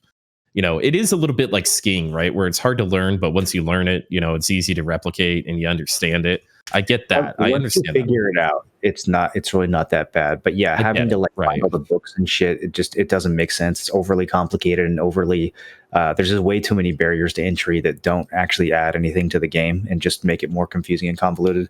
But once you get past those things, the game is pretty fucking interesting and pretty immersive, and you definitely feel something when you're exploring and when you're out doing shit. And that sense of danger, adds to the gravity of the game in a way that I think a lot of people will really like, even if they haven't been big PvPers before. But it just all comes down to whether they're going to make it easier for people to get into the game. And then, I think a lot of it also comes down to how toxic the community is going to be, like you said. Yeah. Well, I'm actually pretty surprised that you've been keeping up with Darkest Dungeon too. I'm getting pretty close to beating the game, I think. I'm surprised. You started pretty rough off with that. I'm surprised I haven't really caught any of your DD streams, so I don't know what's been. Yeah, everyone kept telling me to start over without the DLC because the DLC is super punishing if you haven't played the game before and you don't know the mechanic. But I fucking stuck with it, and we're getting towards the end now. There's only a couple bosses left. Hey, I mean, shows you a true gamer right there. Goddamn right. What's your least favorite part of the game? I think just the tooltips and shit, the way things are explained is pretty annoying. You more or less have to look certain things up on the wiki to understand how they work. There's a lot of secrets in the game, which on one hand is cool, but some of the secrets, it's you can't really figure them out through normal gameplay. Like certain mechanics, there's just not enough opportunity to actually test and play around with things to get how they work. So you almost have to look them up. And that's kind of I don't know. It's like the Path of Exile thing, right? The more time I spend outside of the game reading things rather than inside the game experiencing it, I always feel like that's a flaw. You think they did that on purpose to create some forced sense of community around the game, though? I definitely think that's why they left the trading in Path of Exile. Yeah, I mean, I think that it to some degree it does. To some degree, not spelling things out and forcing you to discover things is interesting. But there's a difference between encountering a mechanic a few times and then finally figuring out oh, this is how it works. There's a difference between that and encountering a mechanic over and over again and literally having no way to intuit what that mechanic is unless someone else tells you what it is. I'm dealing with that a lot with Star Wars Galaxies right now in the Jedi system. If you do specific things, you get put on the bounty hunter terminals, but it's super specific. So if you you're holding your lightsaber, right, and you're walking around, totally fine. If your lightsaber ignites, then you get bounty. But if somebody sees you with your lightsaber ignited already, it's fine. So it's all this tribal knowledge stuff that you could not possibly know. I don't even know how people figured it out. Wow. But at the same time, it kind of creates this kind of community where if you see somebody who's new at this thing, then you talk about it together and what else do you know? Well, I noticed this, I noticed that. And so it's frustrating if you're just trying to sit down by yourself and play a game. But it also kind of forces a little bit of socialization that would not have been there without it. So I'm kind of seeing a positive to tribal knowledge in video games at this point, but it is super frustrating sometimes, especially when it's not fun. But I don't know.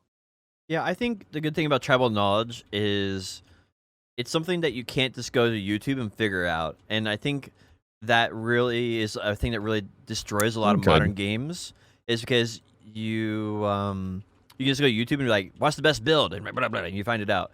And I feel like that tribal knowledge allows a game to kind of feel reinvigorated, and because you just can't there's no way of figuring it out, or somebody telling you, because there's no YouTube Right. So you make video on it. so you could make it. I could make a YouTube video right now. Top 10 things to know about Jedi in SWG that you don't know. Boom. It's got a clickbait thing. It gives you all the tribal knowledge you need, and it's 5 minutes long. Yeah, I'm just So I'm just saying, I disagree with that, but that does create the content for it to be talked about instead of it all being spelled out and you know everything. So I kind of see like the silver lining to it, I guess, is all I'm trying to bring up. But it is an interesting conversation since I'm kind of experienced at that same thing that you were complaining about in Darkest Dungeon, a different way. Mm-hmm. For me, I've been playing League a lot, and I've talked about that several times. But one of the things I've been having a lot of trouble with in League of Legends is I'll play a particular champion, and I want to have a video that tells me about like the champion I'm playing. Like, these are the combos that work well against these other champions. These are the champions that counter you. And there's just no videos like that on YouTube. Or at least they're just very, very hard to find. And so don't the champion spotlights from Riot specifically tell you all that information? They don't tell you counters, though. They don't tell you like you do these abilities in a different order on this champion. They don't tell you that these 3 champions you're strong against. They don't tell you these are the itemization paths against this type of champion. And like, is that tribal knowledge or is that just experience? I mean, you could say either one. I mean, it just depends on your perspective on it. Some people would be like, "Oh, that's obvious. You should know about that." But the thing is, there's no way for me. There's no way for me to YouTube it, and so it's the same thing as like you playing through a game blind. OP.GG. OP.GG has all that information. It's icy veins with HOTS. Like I'm saying, there's no way. Like, all right, so I know it's a counterplay, but how do I play against the counterplay? What items do I build in that particular setup?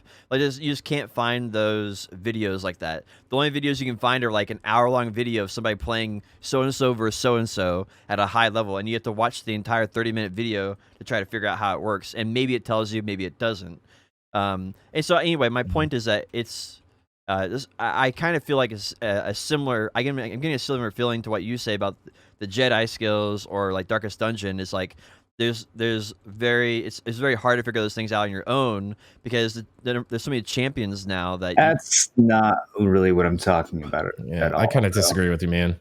I was trying to relate to you guys.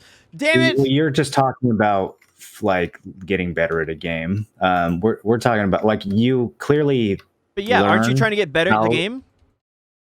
No, that's not what we're talking about. You're just talking about like figuring out the mechanics and getting better at it. Yeah. So aren't you trying to be better at Jedi? I mean, I'm just trying to be relatable on this and saying that I feel like I have a similar experience on it. Is that so hard to like? Why you have to? There's no OPGG for this. I mean, it's okay. I mean, I understand where you're coming from, but like if it was so obvious, then like people would all be high ranks. Okay, so the fact that I know when I'm supposed to ignite my lightsaber to not get hit by bounty hunters doesn't mean I'm going to be a good Jedi. I need to learn how to fight against other builds in Star Wars Galaxies to be a good Jedi.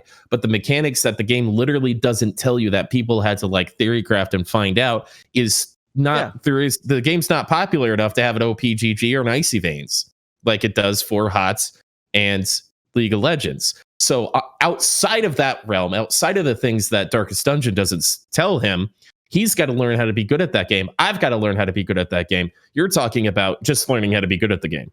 There is no tribal knowledge in League of Legends at all. It literally tells you everything. If there was like some secret interaction where like, whenever Ezreal used his combination against fucking Garen or something, he got like a secret bonus effect. Like I feel like that kind of stuff would be tribal knowledge, right? Just practicing and figuring out like what builds and what counters. I think that's part of what makes a MOBA interesting. I'm not necessarily complaining about like games being complicated or hard to learn or having nuance. I'm more my frustration with Darkest Dungeon. Like I actually like that part of MOBAs. My frustration with Darkest Dungeon is like tooltips being it's similar to my frustration with BDO. It's like tooltips that are nearly gibberish. Like they don't actually explain the mechanic, even though they are supposed to, or information that you can't really discover just from practice because like when you try to practice things in that game, you just sort of die, or like hidden mechanics that like some of the mechanics I think are really interesting. Like there's this one guy, Flagellant, whenever he gets low on health, he heals other people that are behind him, like his blood like splashes on people behind him, I guess, or heals them or something. Like whenever he dies, other people get healed. Like that kind of thing is an interesting hidden mechanic because it's obvious, like, oh, my flagellant is at 0 HP and my other guys got healed as a result. Like you can piece those things together. But then there's different hidden mechanics where it's like something happens and you have no fucking idea why.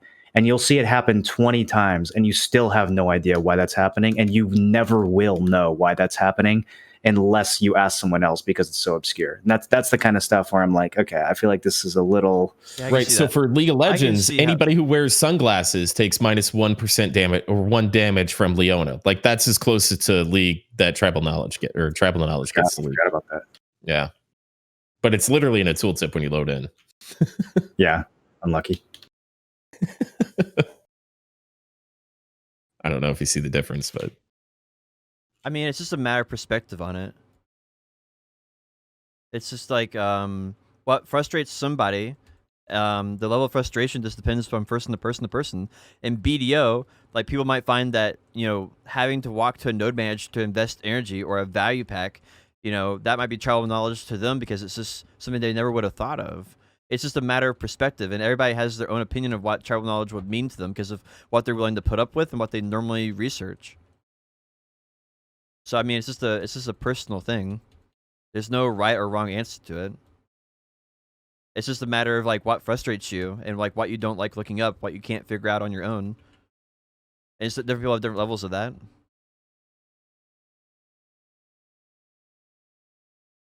Like, I mean, going to OPGG is the same thing as having to look up and ask somebody in Darkest Dungeon how the mechanic works. Isn't that the same? That's the same thing. You still have to go externally to find the information.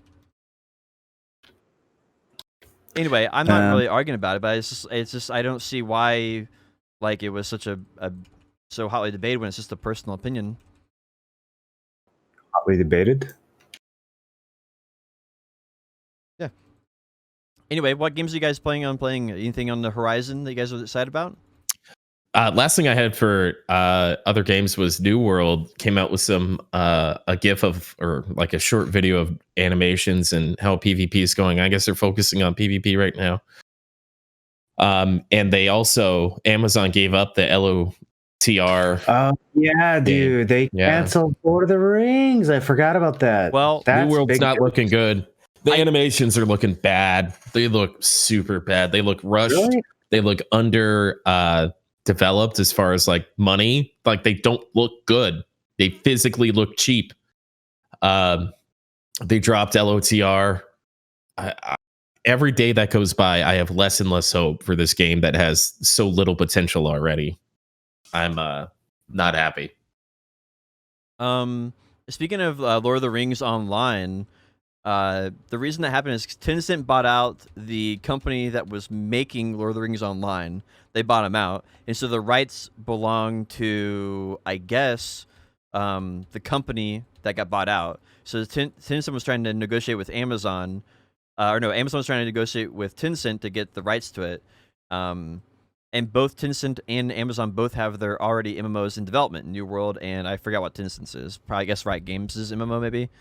And so it's kind of strange. I think there's still a possibility of Lord of the Rings being developed and published by Tencent, which honestly would probably be way better than Amazon to begin with.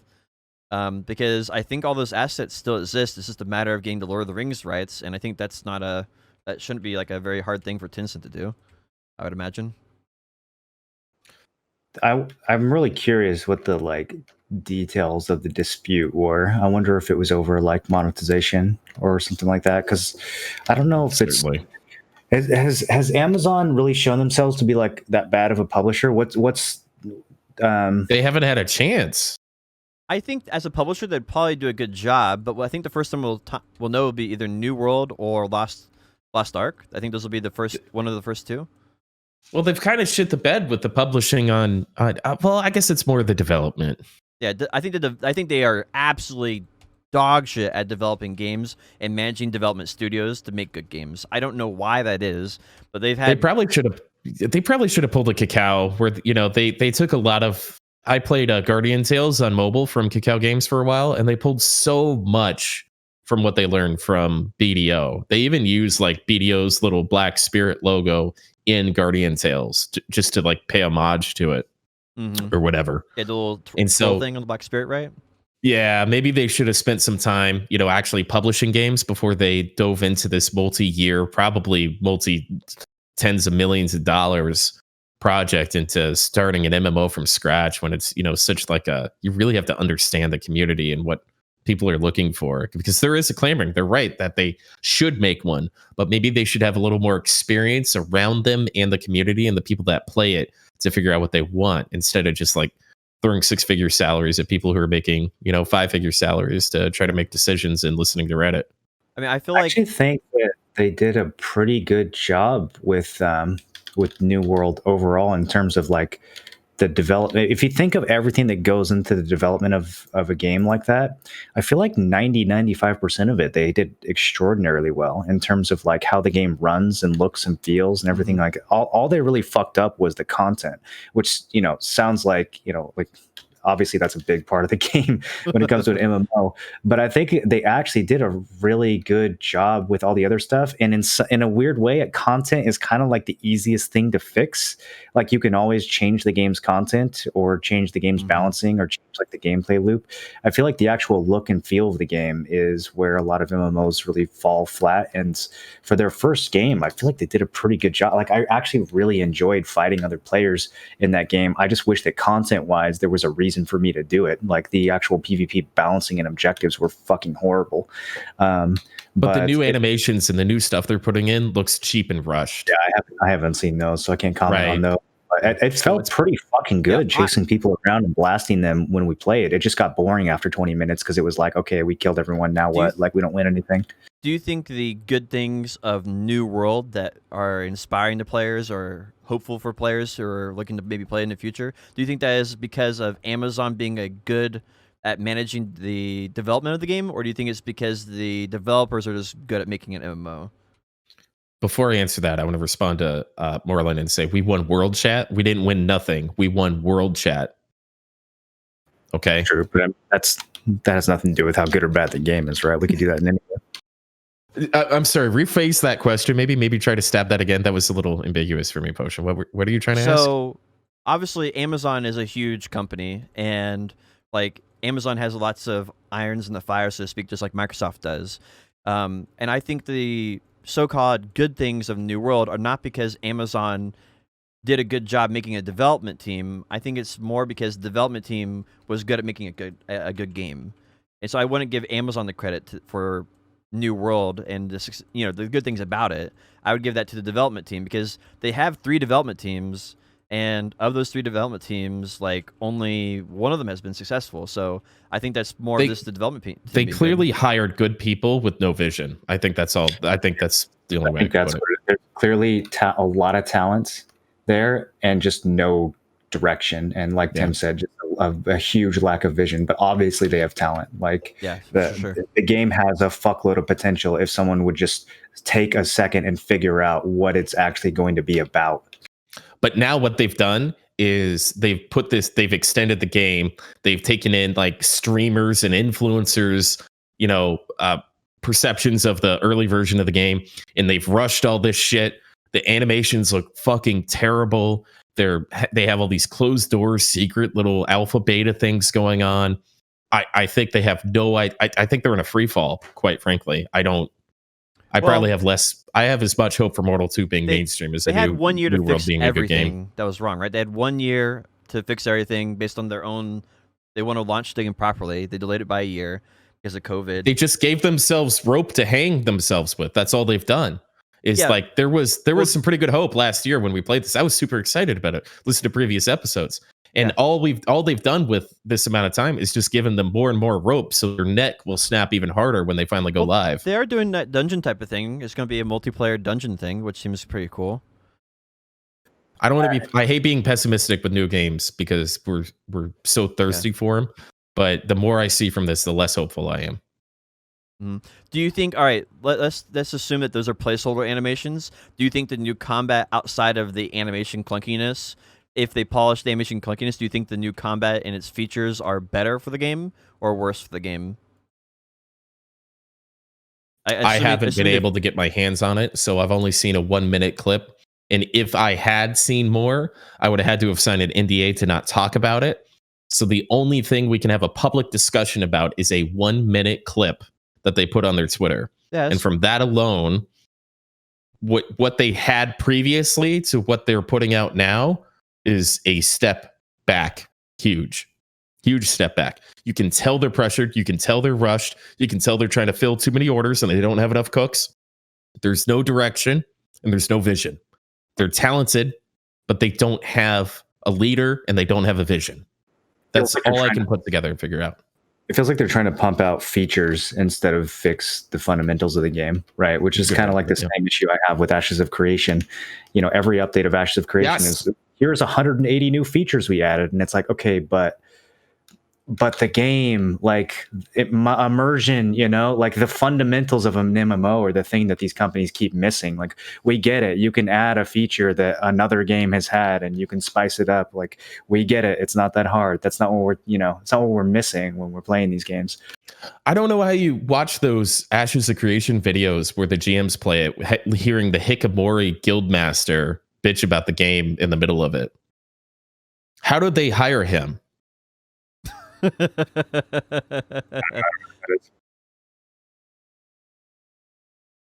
want to work for Ashes of Creation. I'm going to apply, I think. Please take his fucking job. He's an idiot. If I was going to apply for an MMO job, I think it'd be Riot Games. Because I know they'll eventually. There's a good chance that I'll just not be able to do. I don't have to do anything because I'll get put on one of the flunky Chinese, teams. bro. You don't speak Chinese. Work for Jeff. Riot Games is an American development company. What? Mm-hmm. It's owned by Tencent, but like the American development company is like it's all in California, I think. Right, and they all speak Chinese, dude. Just saying. They don't speak Chinese. It's a port rat company, bro. Throwback. Gosh. I think the Riot has a chance of being good. You don't think it has a chance of being good? I think it has a really good chance. I think it has as much of a chance as any of the Pearl Abyss other videos that they shook in front of us. Like, you're getting excited over nothing. Have they said anything about it? I hope that they make a gacha. I think they can make a really good gacha. I don't think they should try to make like a BDO game. I think Valorant is just abortion of a video game. But it's successful. I can't believe it's successful. I mean, that's how little of a market there is against Counter-Strike and having cursor placement FPS. And nobody else has ever done another cursor placement FPS. And so they come out with this just awful video game that is a conglomeration of all this stuff. And it looks like it was developed in 2005. But it's better than everything else, isn't it? Counter-Strike is such a better video game than Valorant could ever be. Yeah, but, just because it's old. Yeah, so now they're all hyped up on that. I can't even believe you could call that video game a success. It's so fucking bad. It's just made a lot of money, and it's pushed the genre forward, which I think is what needs to happen with MMOs. I don't need an MMO to be the next best thing. I just need something that pushes the MMO genre forward to the next step so that someone else who has a big brain can make the next big game after that. And I think Riot Games can do that. They can make the next MMO that will move the genre forward, and then other people with bigger brains can come up with better ideas.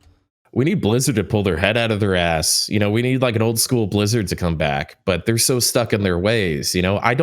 Everybody keeps talking about how Riot's positioning themselves to be the next Blizzard or who's going to be the next Blizzard. There's no way it's going to be Riot, man. There's no way a Tencent owned company is going to be the next Blizzard. It's just not going to happen. It's going to have to be some grassroots movement. It can't be some AAA thing that, puts it. Yeah, dude, I was thinking the other day about how much I hate that Valorant's successful because it is a objectively terrible video game. What do you not like about it? Like, what's good and what's bad about it? The animations are bad. The skills are bad. The additions, the like hybrid Overwatch versus cursor placement thing is bad. How obvious of a ripoff of Counter-Strike it is bad. It's just there's literally nothing else. There's literally nothing else to compete with Counter-Strike. So you're bored of playing the same video game for 20 years. You go over to this fucking play school version of it and have a different experience. People are conflating different with good. That's it. I do agree that the graphics are very lackluster. I think it's nice that they're clean and clear cut and everything like that. But I think that it definitely missed the 21st century paint that people were looking for.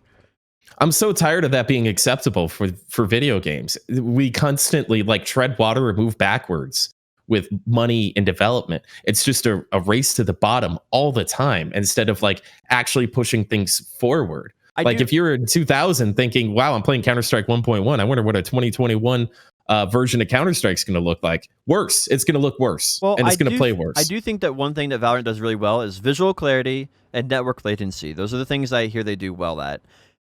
I think the thing is that Counter-Strike Go players were they have a very low tolerance for anything that is like visual, it hinders visual clarity. And so I feel like if they do a Valorant 2 and maybe a decade from now, then they can do a visual clarity. They can do like an actual graphic update and they'll accept that, because I don't think CSGO players would leave to go to Overwatch. So you can't make Overwatch style graphics and expect to attract CSGO players. So they had to pick Overwatch is really well at the tick rate on Overwatch sucked for a long time, and it's still a little bit of a hindrance. But that's an arcade shooter. That's not trying to be Counter-Strike. That they kind of made their own shooter. Yeah, I think that's true. Right? They made their own genre. That was probably the last good thing Blizzard has done, in my opinion. And so it's got its own scene, its own competitive scene. It does its own thing. And so it can be a little lower on tick rate. It can be a little worse on a couple of things. And it can even be a little harder on a system because it's a completely different thing. I just hate how lazy Valorant is in every way, shape, and form. I understand, cursor placement shooters want to have 200 FPS. They probably all play at 1080p and all that stuff. I played Counter-Strike semi-professionally for a little while, right? Like I get all that. But I just, I want to see evolution, not just, hey, here's something else. You know what I mean? Mm-hmm. And I would so like calling Valorant a success makes me angry. I think success on financially. I think it's success on graphics. I think it's success in attracting CS:GO players. I think it is a failure as far as graphics go and like modernization goes. Apex Legends, okay? I know Moreland, but Apex Legends, they took a failed video game, what was that thing? The Mech Suits 2? What was that video game? It was so fucking terrible. Titanfall? Titanfall, yeah. They took Titanfall 2 and they turned it into like a battle royale. But like the servers are kind of bad, but like the fluidity of it is good. And then how the skills play into the actual FPS, it's one of the cleanest battle royales. It was a step forward for battle royale where it was like PUBG, some permanent beta thing. It was a step forward. What? I think would you say? Superior to Apex Legends? Well, the thing about Apex Legends is it's better as far as a gameplay standpoint goes, but it's worse across the board and for competitive integrity. It has the worst ping of any game period. Of the shooter games, it has like the worst network latency, like the worst net code. Across the board, it fails in almost every single competitive aspect. Almost unanimous. Well, the real competitions are played in LAN, right? They're played on LAN where you don't have those issues. But as far as like queuing up for ranked, the ranked servers are bad. It's not just that though. It's just like the code itself is fundamentally flawed. That even if you're on LAN, it would still be a laggy experience. Like it's negative. Absolutely not. And I'm sorry, but I have played it competitively in LAN, and I've played it competitively not on LAN, and that is not the case. Well, the case with Apex is that the servers are not what they should be. The servers are shitting the bed. I've literally played Apex on stage. Yeah, I'm just saying the competitive integrity of Valorant is what makes it more popular than Apex. If Apex Legends could have the same competitive integrity that Valorant does, I think Apex would absolutely take a shit on Valorant. Because I agree with you. I think the gameplay is really conflating. I think the gameplay is more fun of Valorant or of Apex, but I think the Valorant competitive integrity is just what people want in a competitive game. But Apex does not compete with Valorant. They're two very different shooters. Just because there's guns in the game don't mean that they're the same, right? Like Call of Duty and Valorant or Counter-Strike have nothing to do with each other. Are you talking about the game mode itself? is different enough where you don't think they compete. One's like a Right. So it's a battle cursor arena. placement. It's about holding corners and like peeking with the Okay. cursor being right there and That's just fair. getting those headshots. That's not what So- Apex is. That's not what all these other games So are. you think Apex competes more with like Fortnite and PUBG then, and not with CS:GO and Valorant? That was right. That was the whole point I was Okay. making, is that Apex moved it forward, right? From where it was just like this PUBG thing. Here comes this new great game that they're promoting, and it's a step forward overall. I and get it that, kind of puts it out there. If you're going to make another battle royale, this is kind of the new barometer. Whereas Valorant was, in my opinion, a step back from Counter-Strike, but it's something different, so it's successful. Yeah, because CS:GO is so old and outdated at this point. And it's the same thing as it was in CS 1.1 with a couple different maps and a little more polish. Right. But you're right. And a lot of the cursor placement people are scared because of Counter-Strike's source. They tried to put graphics before gameplay, and it was a disaster because cursor placement shooters are all about performance. But I think Valorant takes the whole thing in a step back in an arcade way, in a play style way, in every way possible. And I think it's a lucky catch grab from a company that shouldn't be encouraged to keep making low quality games like that and things that they don't understand. Yeah, I think that you're. I think I definitely understand the difference now between like the PUBG and Apex comparison compared to the CS:GO to Valorant. I do think that Valorant can, in like 5 years' time, might meet that bar a lot closer. Because like League of Legends on launch, I mean, the graphics were terrible on it. Like they had so many problems with it, and I feel like they've solved not all of those, but a lot of those issues in modern League of Legends. But it took them 5 to 10 years to do that, right? So maybe PUBG never did it, but it is that company, and they did push that game forward a lot. So you're right. So, I should be a little. Maybe Valorant today doesn't live up to your expectations, but my hope is, because we've seen it in League of Legends, maybe in 5 years Valorant may live up to that standard that people kind of want them to hold. And that's a really good point. But we'll have to see. And Tencent has a pretty good track record with making sure the companies do the right thing in the long run. Oddly enough, I'm interested to see it. I think Riot Games is not necessarily going to be the best like gaming company, but I think because of their understanding of market and like what games are in high demand and stuff, I think that's what's going to make them long-term successful as the next Blizzard. I think that will probably change if they ever have a change in leadership. It's the same thing happened with Blizzard. Like when Blizzard had a change in leadership and they sold off to Activision, they just went to shit. And if we ever see that happen with the Riot Games, where the current leadership goes out the door, then whatever growth they have right now could very easily just stagnate and just continue to be the same company. Yeah, I'm worried about Diablo 4, man. I'm really worried about it. It's going to be the first new thing they put out since Overwatch. It's still years away. I do think that they have a quarterly update for Diablo 4, and that has been pretty insightful. And I mean, it's a long way off, and the proof will be in the pudding, so to speak. But I think it's a very hard game to make better. I think they should have just remastered Diablo 2 and let Well Enough be alone, and focus on something else. Oddly enough, Diablo 2 Remastered, or what are they calling it? The Resurrection Edition or whatever, is actually better than Diablo 3 in so many different ways. It's kind of crazy. I don't think there needs to be a 4. Have you seen the graphics of the Resurrected Edition or whatever they call it? I really wish I knew what that name was. I think it's incredible, and like you can toggle it on and off, just like what was it? I think it was Halo, the original edition. You can toggle on the remastered graphics and toggle it off, which I think is just so neat. You can do like a side-by-side comparison whenever you want. Blizzard's good at nostalgia and bringing their games back, but the innovation's been gone for a long time. The company that did that, or the developers that did that inside Blizzard were Vicarious Visions. Vicarious Visions are the same company that did like the Spyro remastered back in the day. They're the one who came out with one of the Destiny DLCs. They recently did the Tony Hawk Pro Skater remastered series, and every single one of those has been a huge success. And from my understanding now is that they're being moved on to another, maybe Diablo 4 or another team inside. So I think that's going to be really, really huge. And also that same person became the vice president of Activision, I think development or something like that. So I think maybe we can see Activision kind of rebuild Blizzard into something that is better, because the Blizzard we have now is not the Blizzard that we want, you know? Yeah, Activision's here to save the day again. I mean, they've made Call of Duty into, like, even though it pumps out DLCs all the time, their new Call of Duty Warzone or whatever it was very successful, and you can't deny that. So I think I have a little hope for it. I have to say, there's no anti-cheat. There's no anti-cheat whatsoever. It is the worst version of a BR that's ever existed. Wait, they have no anti-cheat in it? No anti-cheat. Oh, it is a fucking terrible video game. Okay, terrible video game. I take back what I said. Yeah. I'm sorry. I don't know. I think they should make Call of Duty, but you play as Warcraft heroes. No, just me? Yeah, no, thank you. Yeah, definitely. Loktor, Ogar.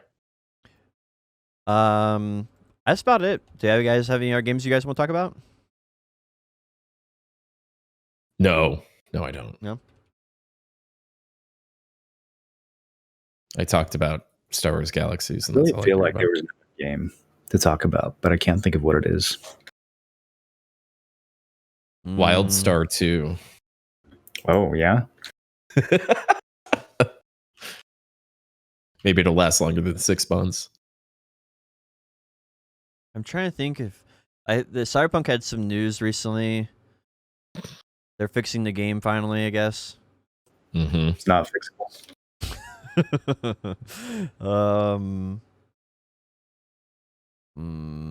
Talk about Outriders. Isn't Outriders like a? It's a single playthrough game. It's really good though. It's like hearing about that. It's Destiny. If it was like a game that released one time, you play through it and you're done. If Destiny wasn't like a service game, that's what it would be. It looked like the guy that had a vision for what was that game called that was like such a terrible, the third person mech suit loot shooter. What was that called? Titanfall? No, shit. There was some big, massive AAA game that failed. That was some third person loot shooter. So it looked like if that guy, it just looks like a bunch of games mixed together that don't work at a very low budget. Well, I've watched quite a bit of it. Outriders does a really good job with giving you loot and you feeling fulfilled. Oh yeah, Anthem. Yeah, it looked like the guy who made Anthem got together with like somebody who worked at Gears of War for a little while and tried to make a loot shooter. It does remind me of Gears of War a lot. Yeah. I do think that like people say it's a really fun game to play through. It's sort of like a Cyberpunk feel. Like as far as like you buy the game, you play through the game, you're done with the game. That's the feeling you get from it. But it's actually, I mean, it's worth $60 for people who want a looter shooter type game. Because right now that's Warframe, Destiny 2. Is there anything else? I don't know if there's anything else. And so if you're tired of those games, which is very possible you are, then the only other option is Outriders. Oh yeah, what's the game that Ubisoft came out with? The one that has the Dark Zone or whatever it's called. I'm trying to think what it's called. Anyway, there's that other Division? One. The Division, yeah. Division is the only other option. So those are your three options. If you don't want to play any of those, then Outriders is Didn't they just one. announce that they're getting rid of they're not going to support the Division anymore? Like they're killing that whole IP? I think so, yeah. It was something about that recently. It wasn't good. It was a good idea, but the execution just never got there. Yeah. I mean, they tried forcing this campaign scenario on me, and I just wanted to do Dark Zone 24/7 and go farm loot and kill people while farming loot. It just get killed by hackers the whole time. I mean, it's the same thing as Warzone. Yeah, exactly. I mean, that sounds fun. All right, let's wrap this up. Let's continue next week with the endless discussion of video games. That was episode 41 and 41.5. Thank you for joining us on this insane fucking roller coaster. We are live with Nerds and Words podcast every Friday, 3 p.m. Eastern, roughly 12 p.m. Pacific. You can catch us on Potion Shop's YouTube and Spotify. And if you want to watch it live, it's on Moreland TV on Twitch and Tim Allen 1337 on Twitch. Before we cash out here, if you guys want to plug whatever you're doing this week on your channels, Moreland, if you want to start. Warrior qualifiers are tomorrow. If you want to see the number one Succession Warrior in NA, see how far we can go. If I can make it one more round, that would be good. I think my Septimus has like 40 more gear score than me, so we'll see how that goes. And then, yeah, other than that, same stuff as always. Big Friday night T1 war. Darkest Dungeon, Subnautica in a couple weeks, but still got some time before that happens. Potion, you back in the grind, man? What's up with you this week? I am. I've been streaming every day. I accidentally played Path of Exile too long on Tuesdays, so I missed my stream. Oops. But other than that, I streamed all week, so been doing good. Really happy about being regular on streaming. My plan is tomorrow to test out Archer and see if it's better than Ninja Succession and PvE. So we're gonna be doing that. We've been doing that in for my tier list. So I have a tier list I've been working on. You can go to Potion Shop TV on Twitch and then go into chat and do ! Tier list, and I'll give you the tier list I'm working on. I'm updating that at all time. It's based on like what classes are good when they're under geared for a grind spot, or what classes are good, and what classes are good at in-game grind spots. Those are two things that it's based on. We'll be working on that tomorrow. And other than that, I have a music album coming out on the 28th. So those are the two things I've been working on: this tier list and music album. So, are you like 1v1ing your tier list PvE against each other to see which one's better and like shuffling them accordingly? Yeah, like I played, I think 5 or 6 classes today, trying to figure out where classes were on the tier list.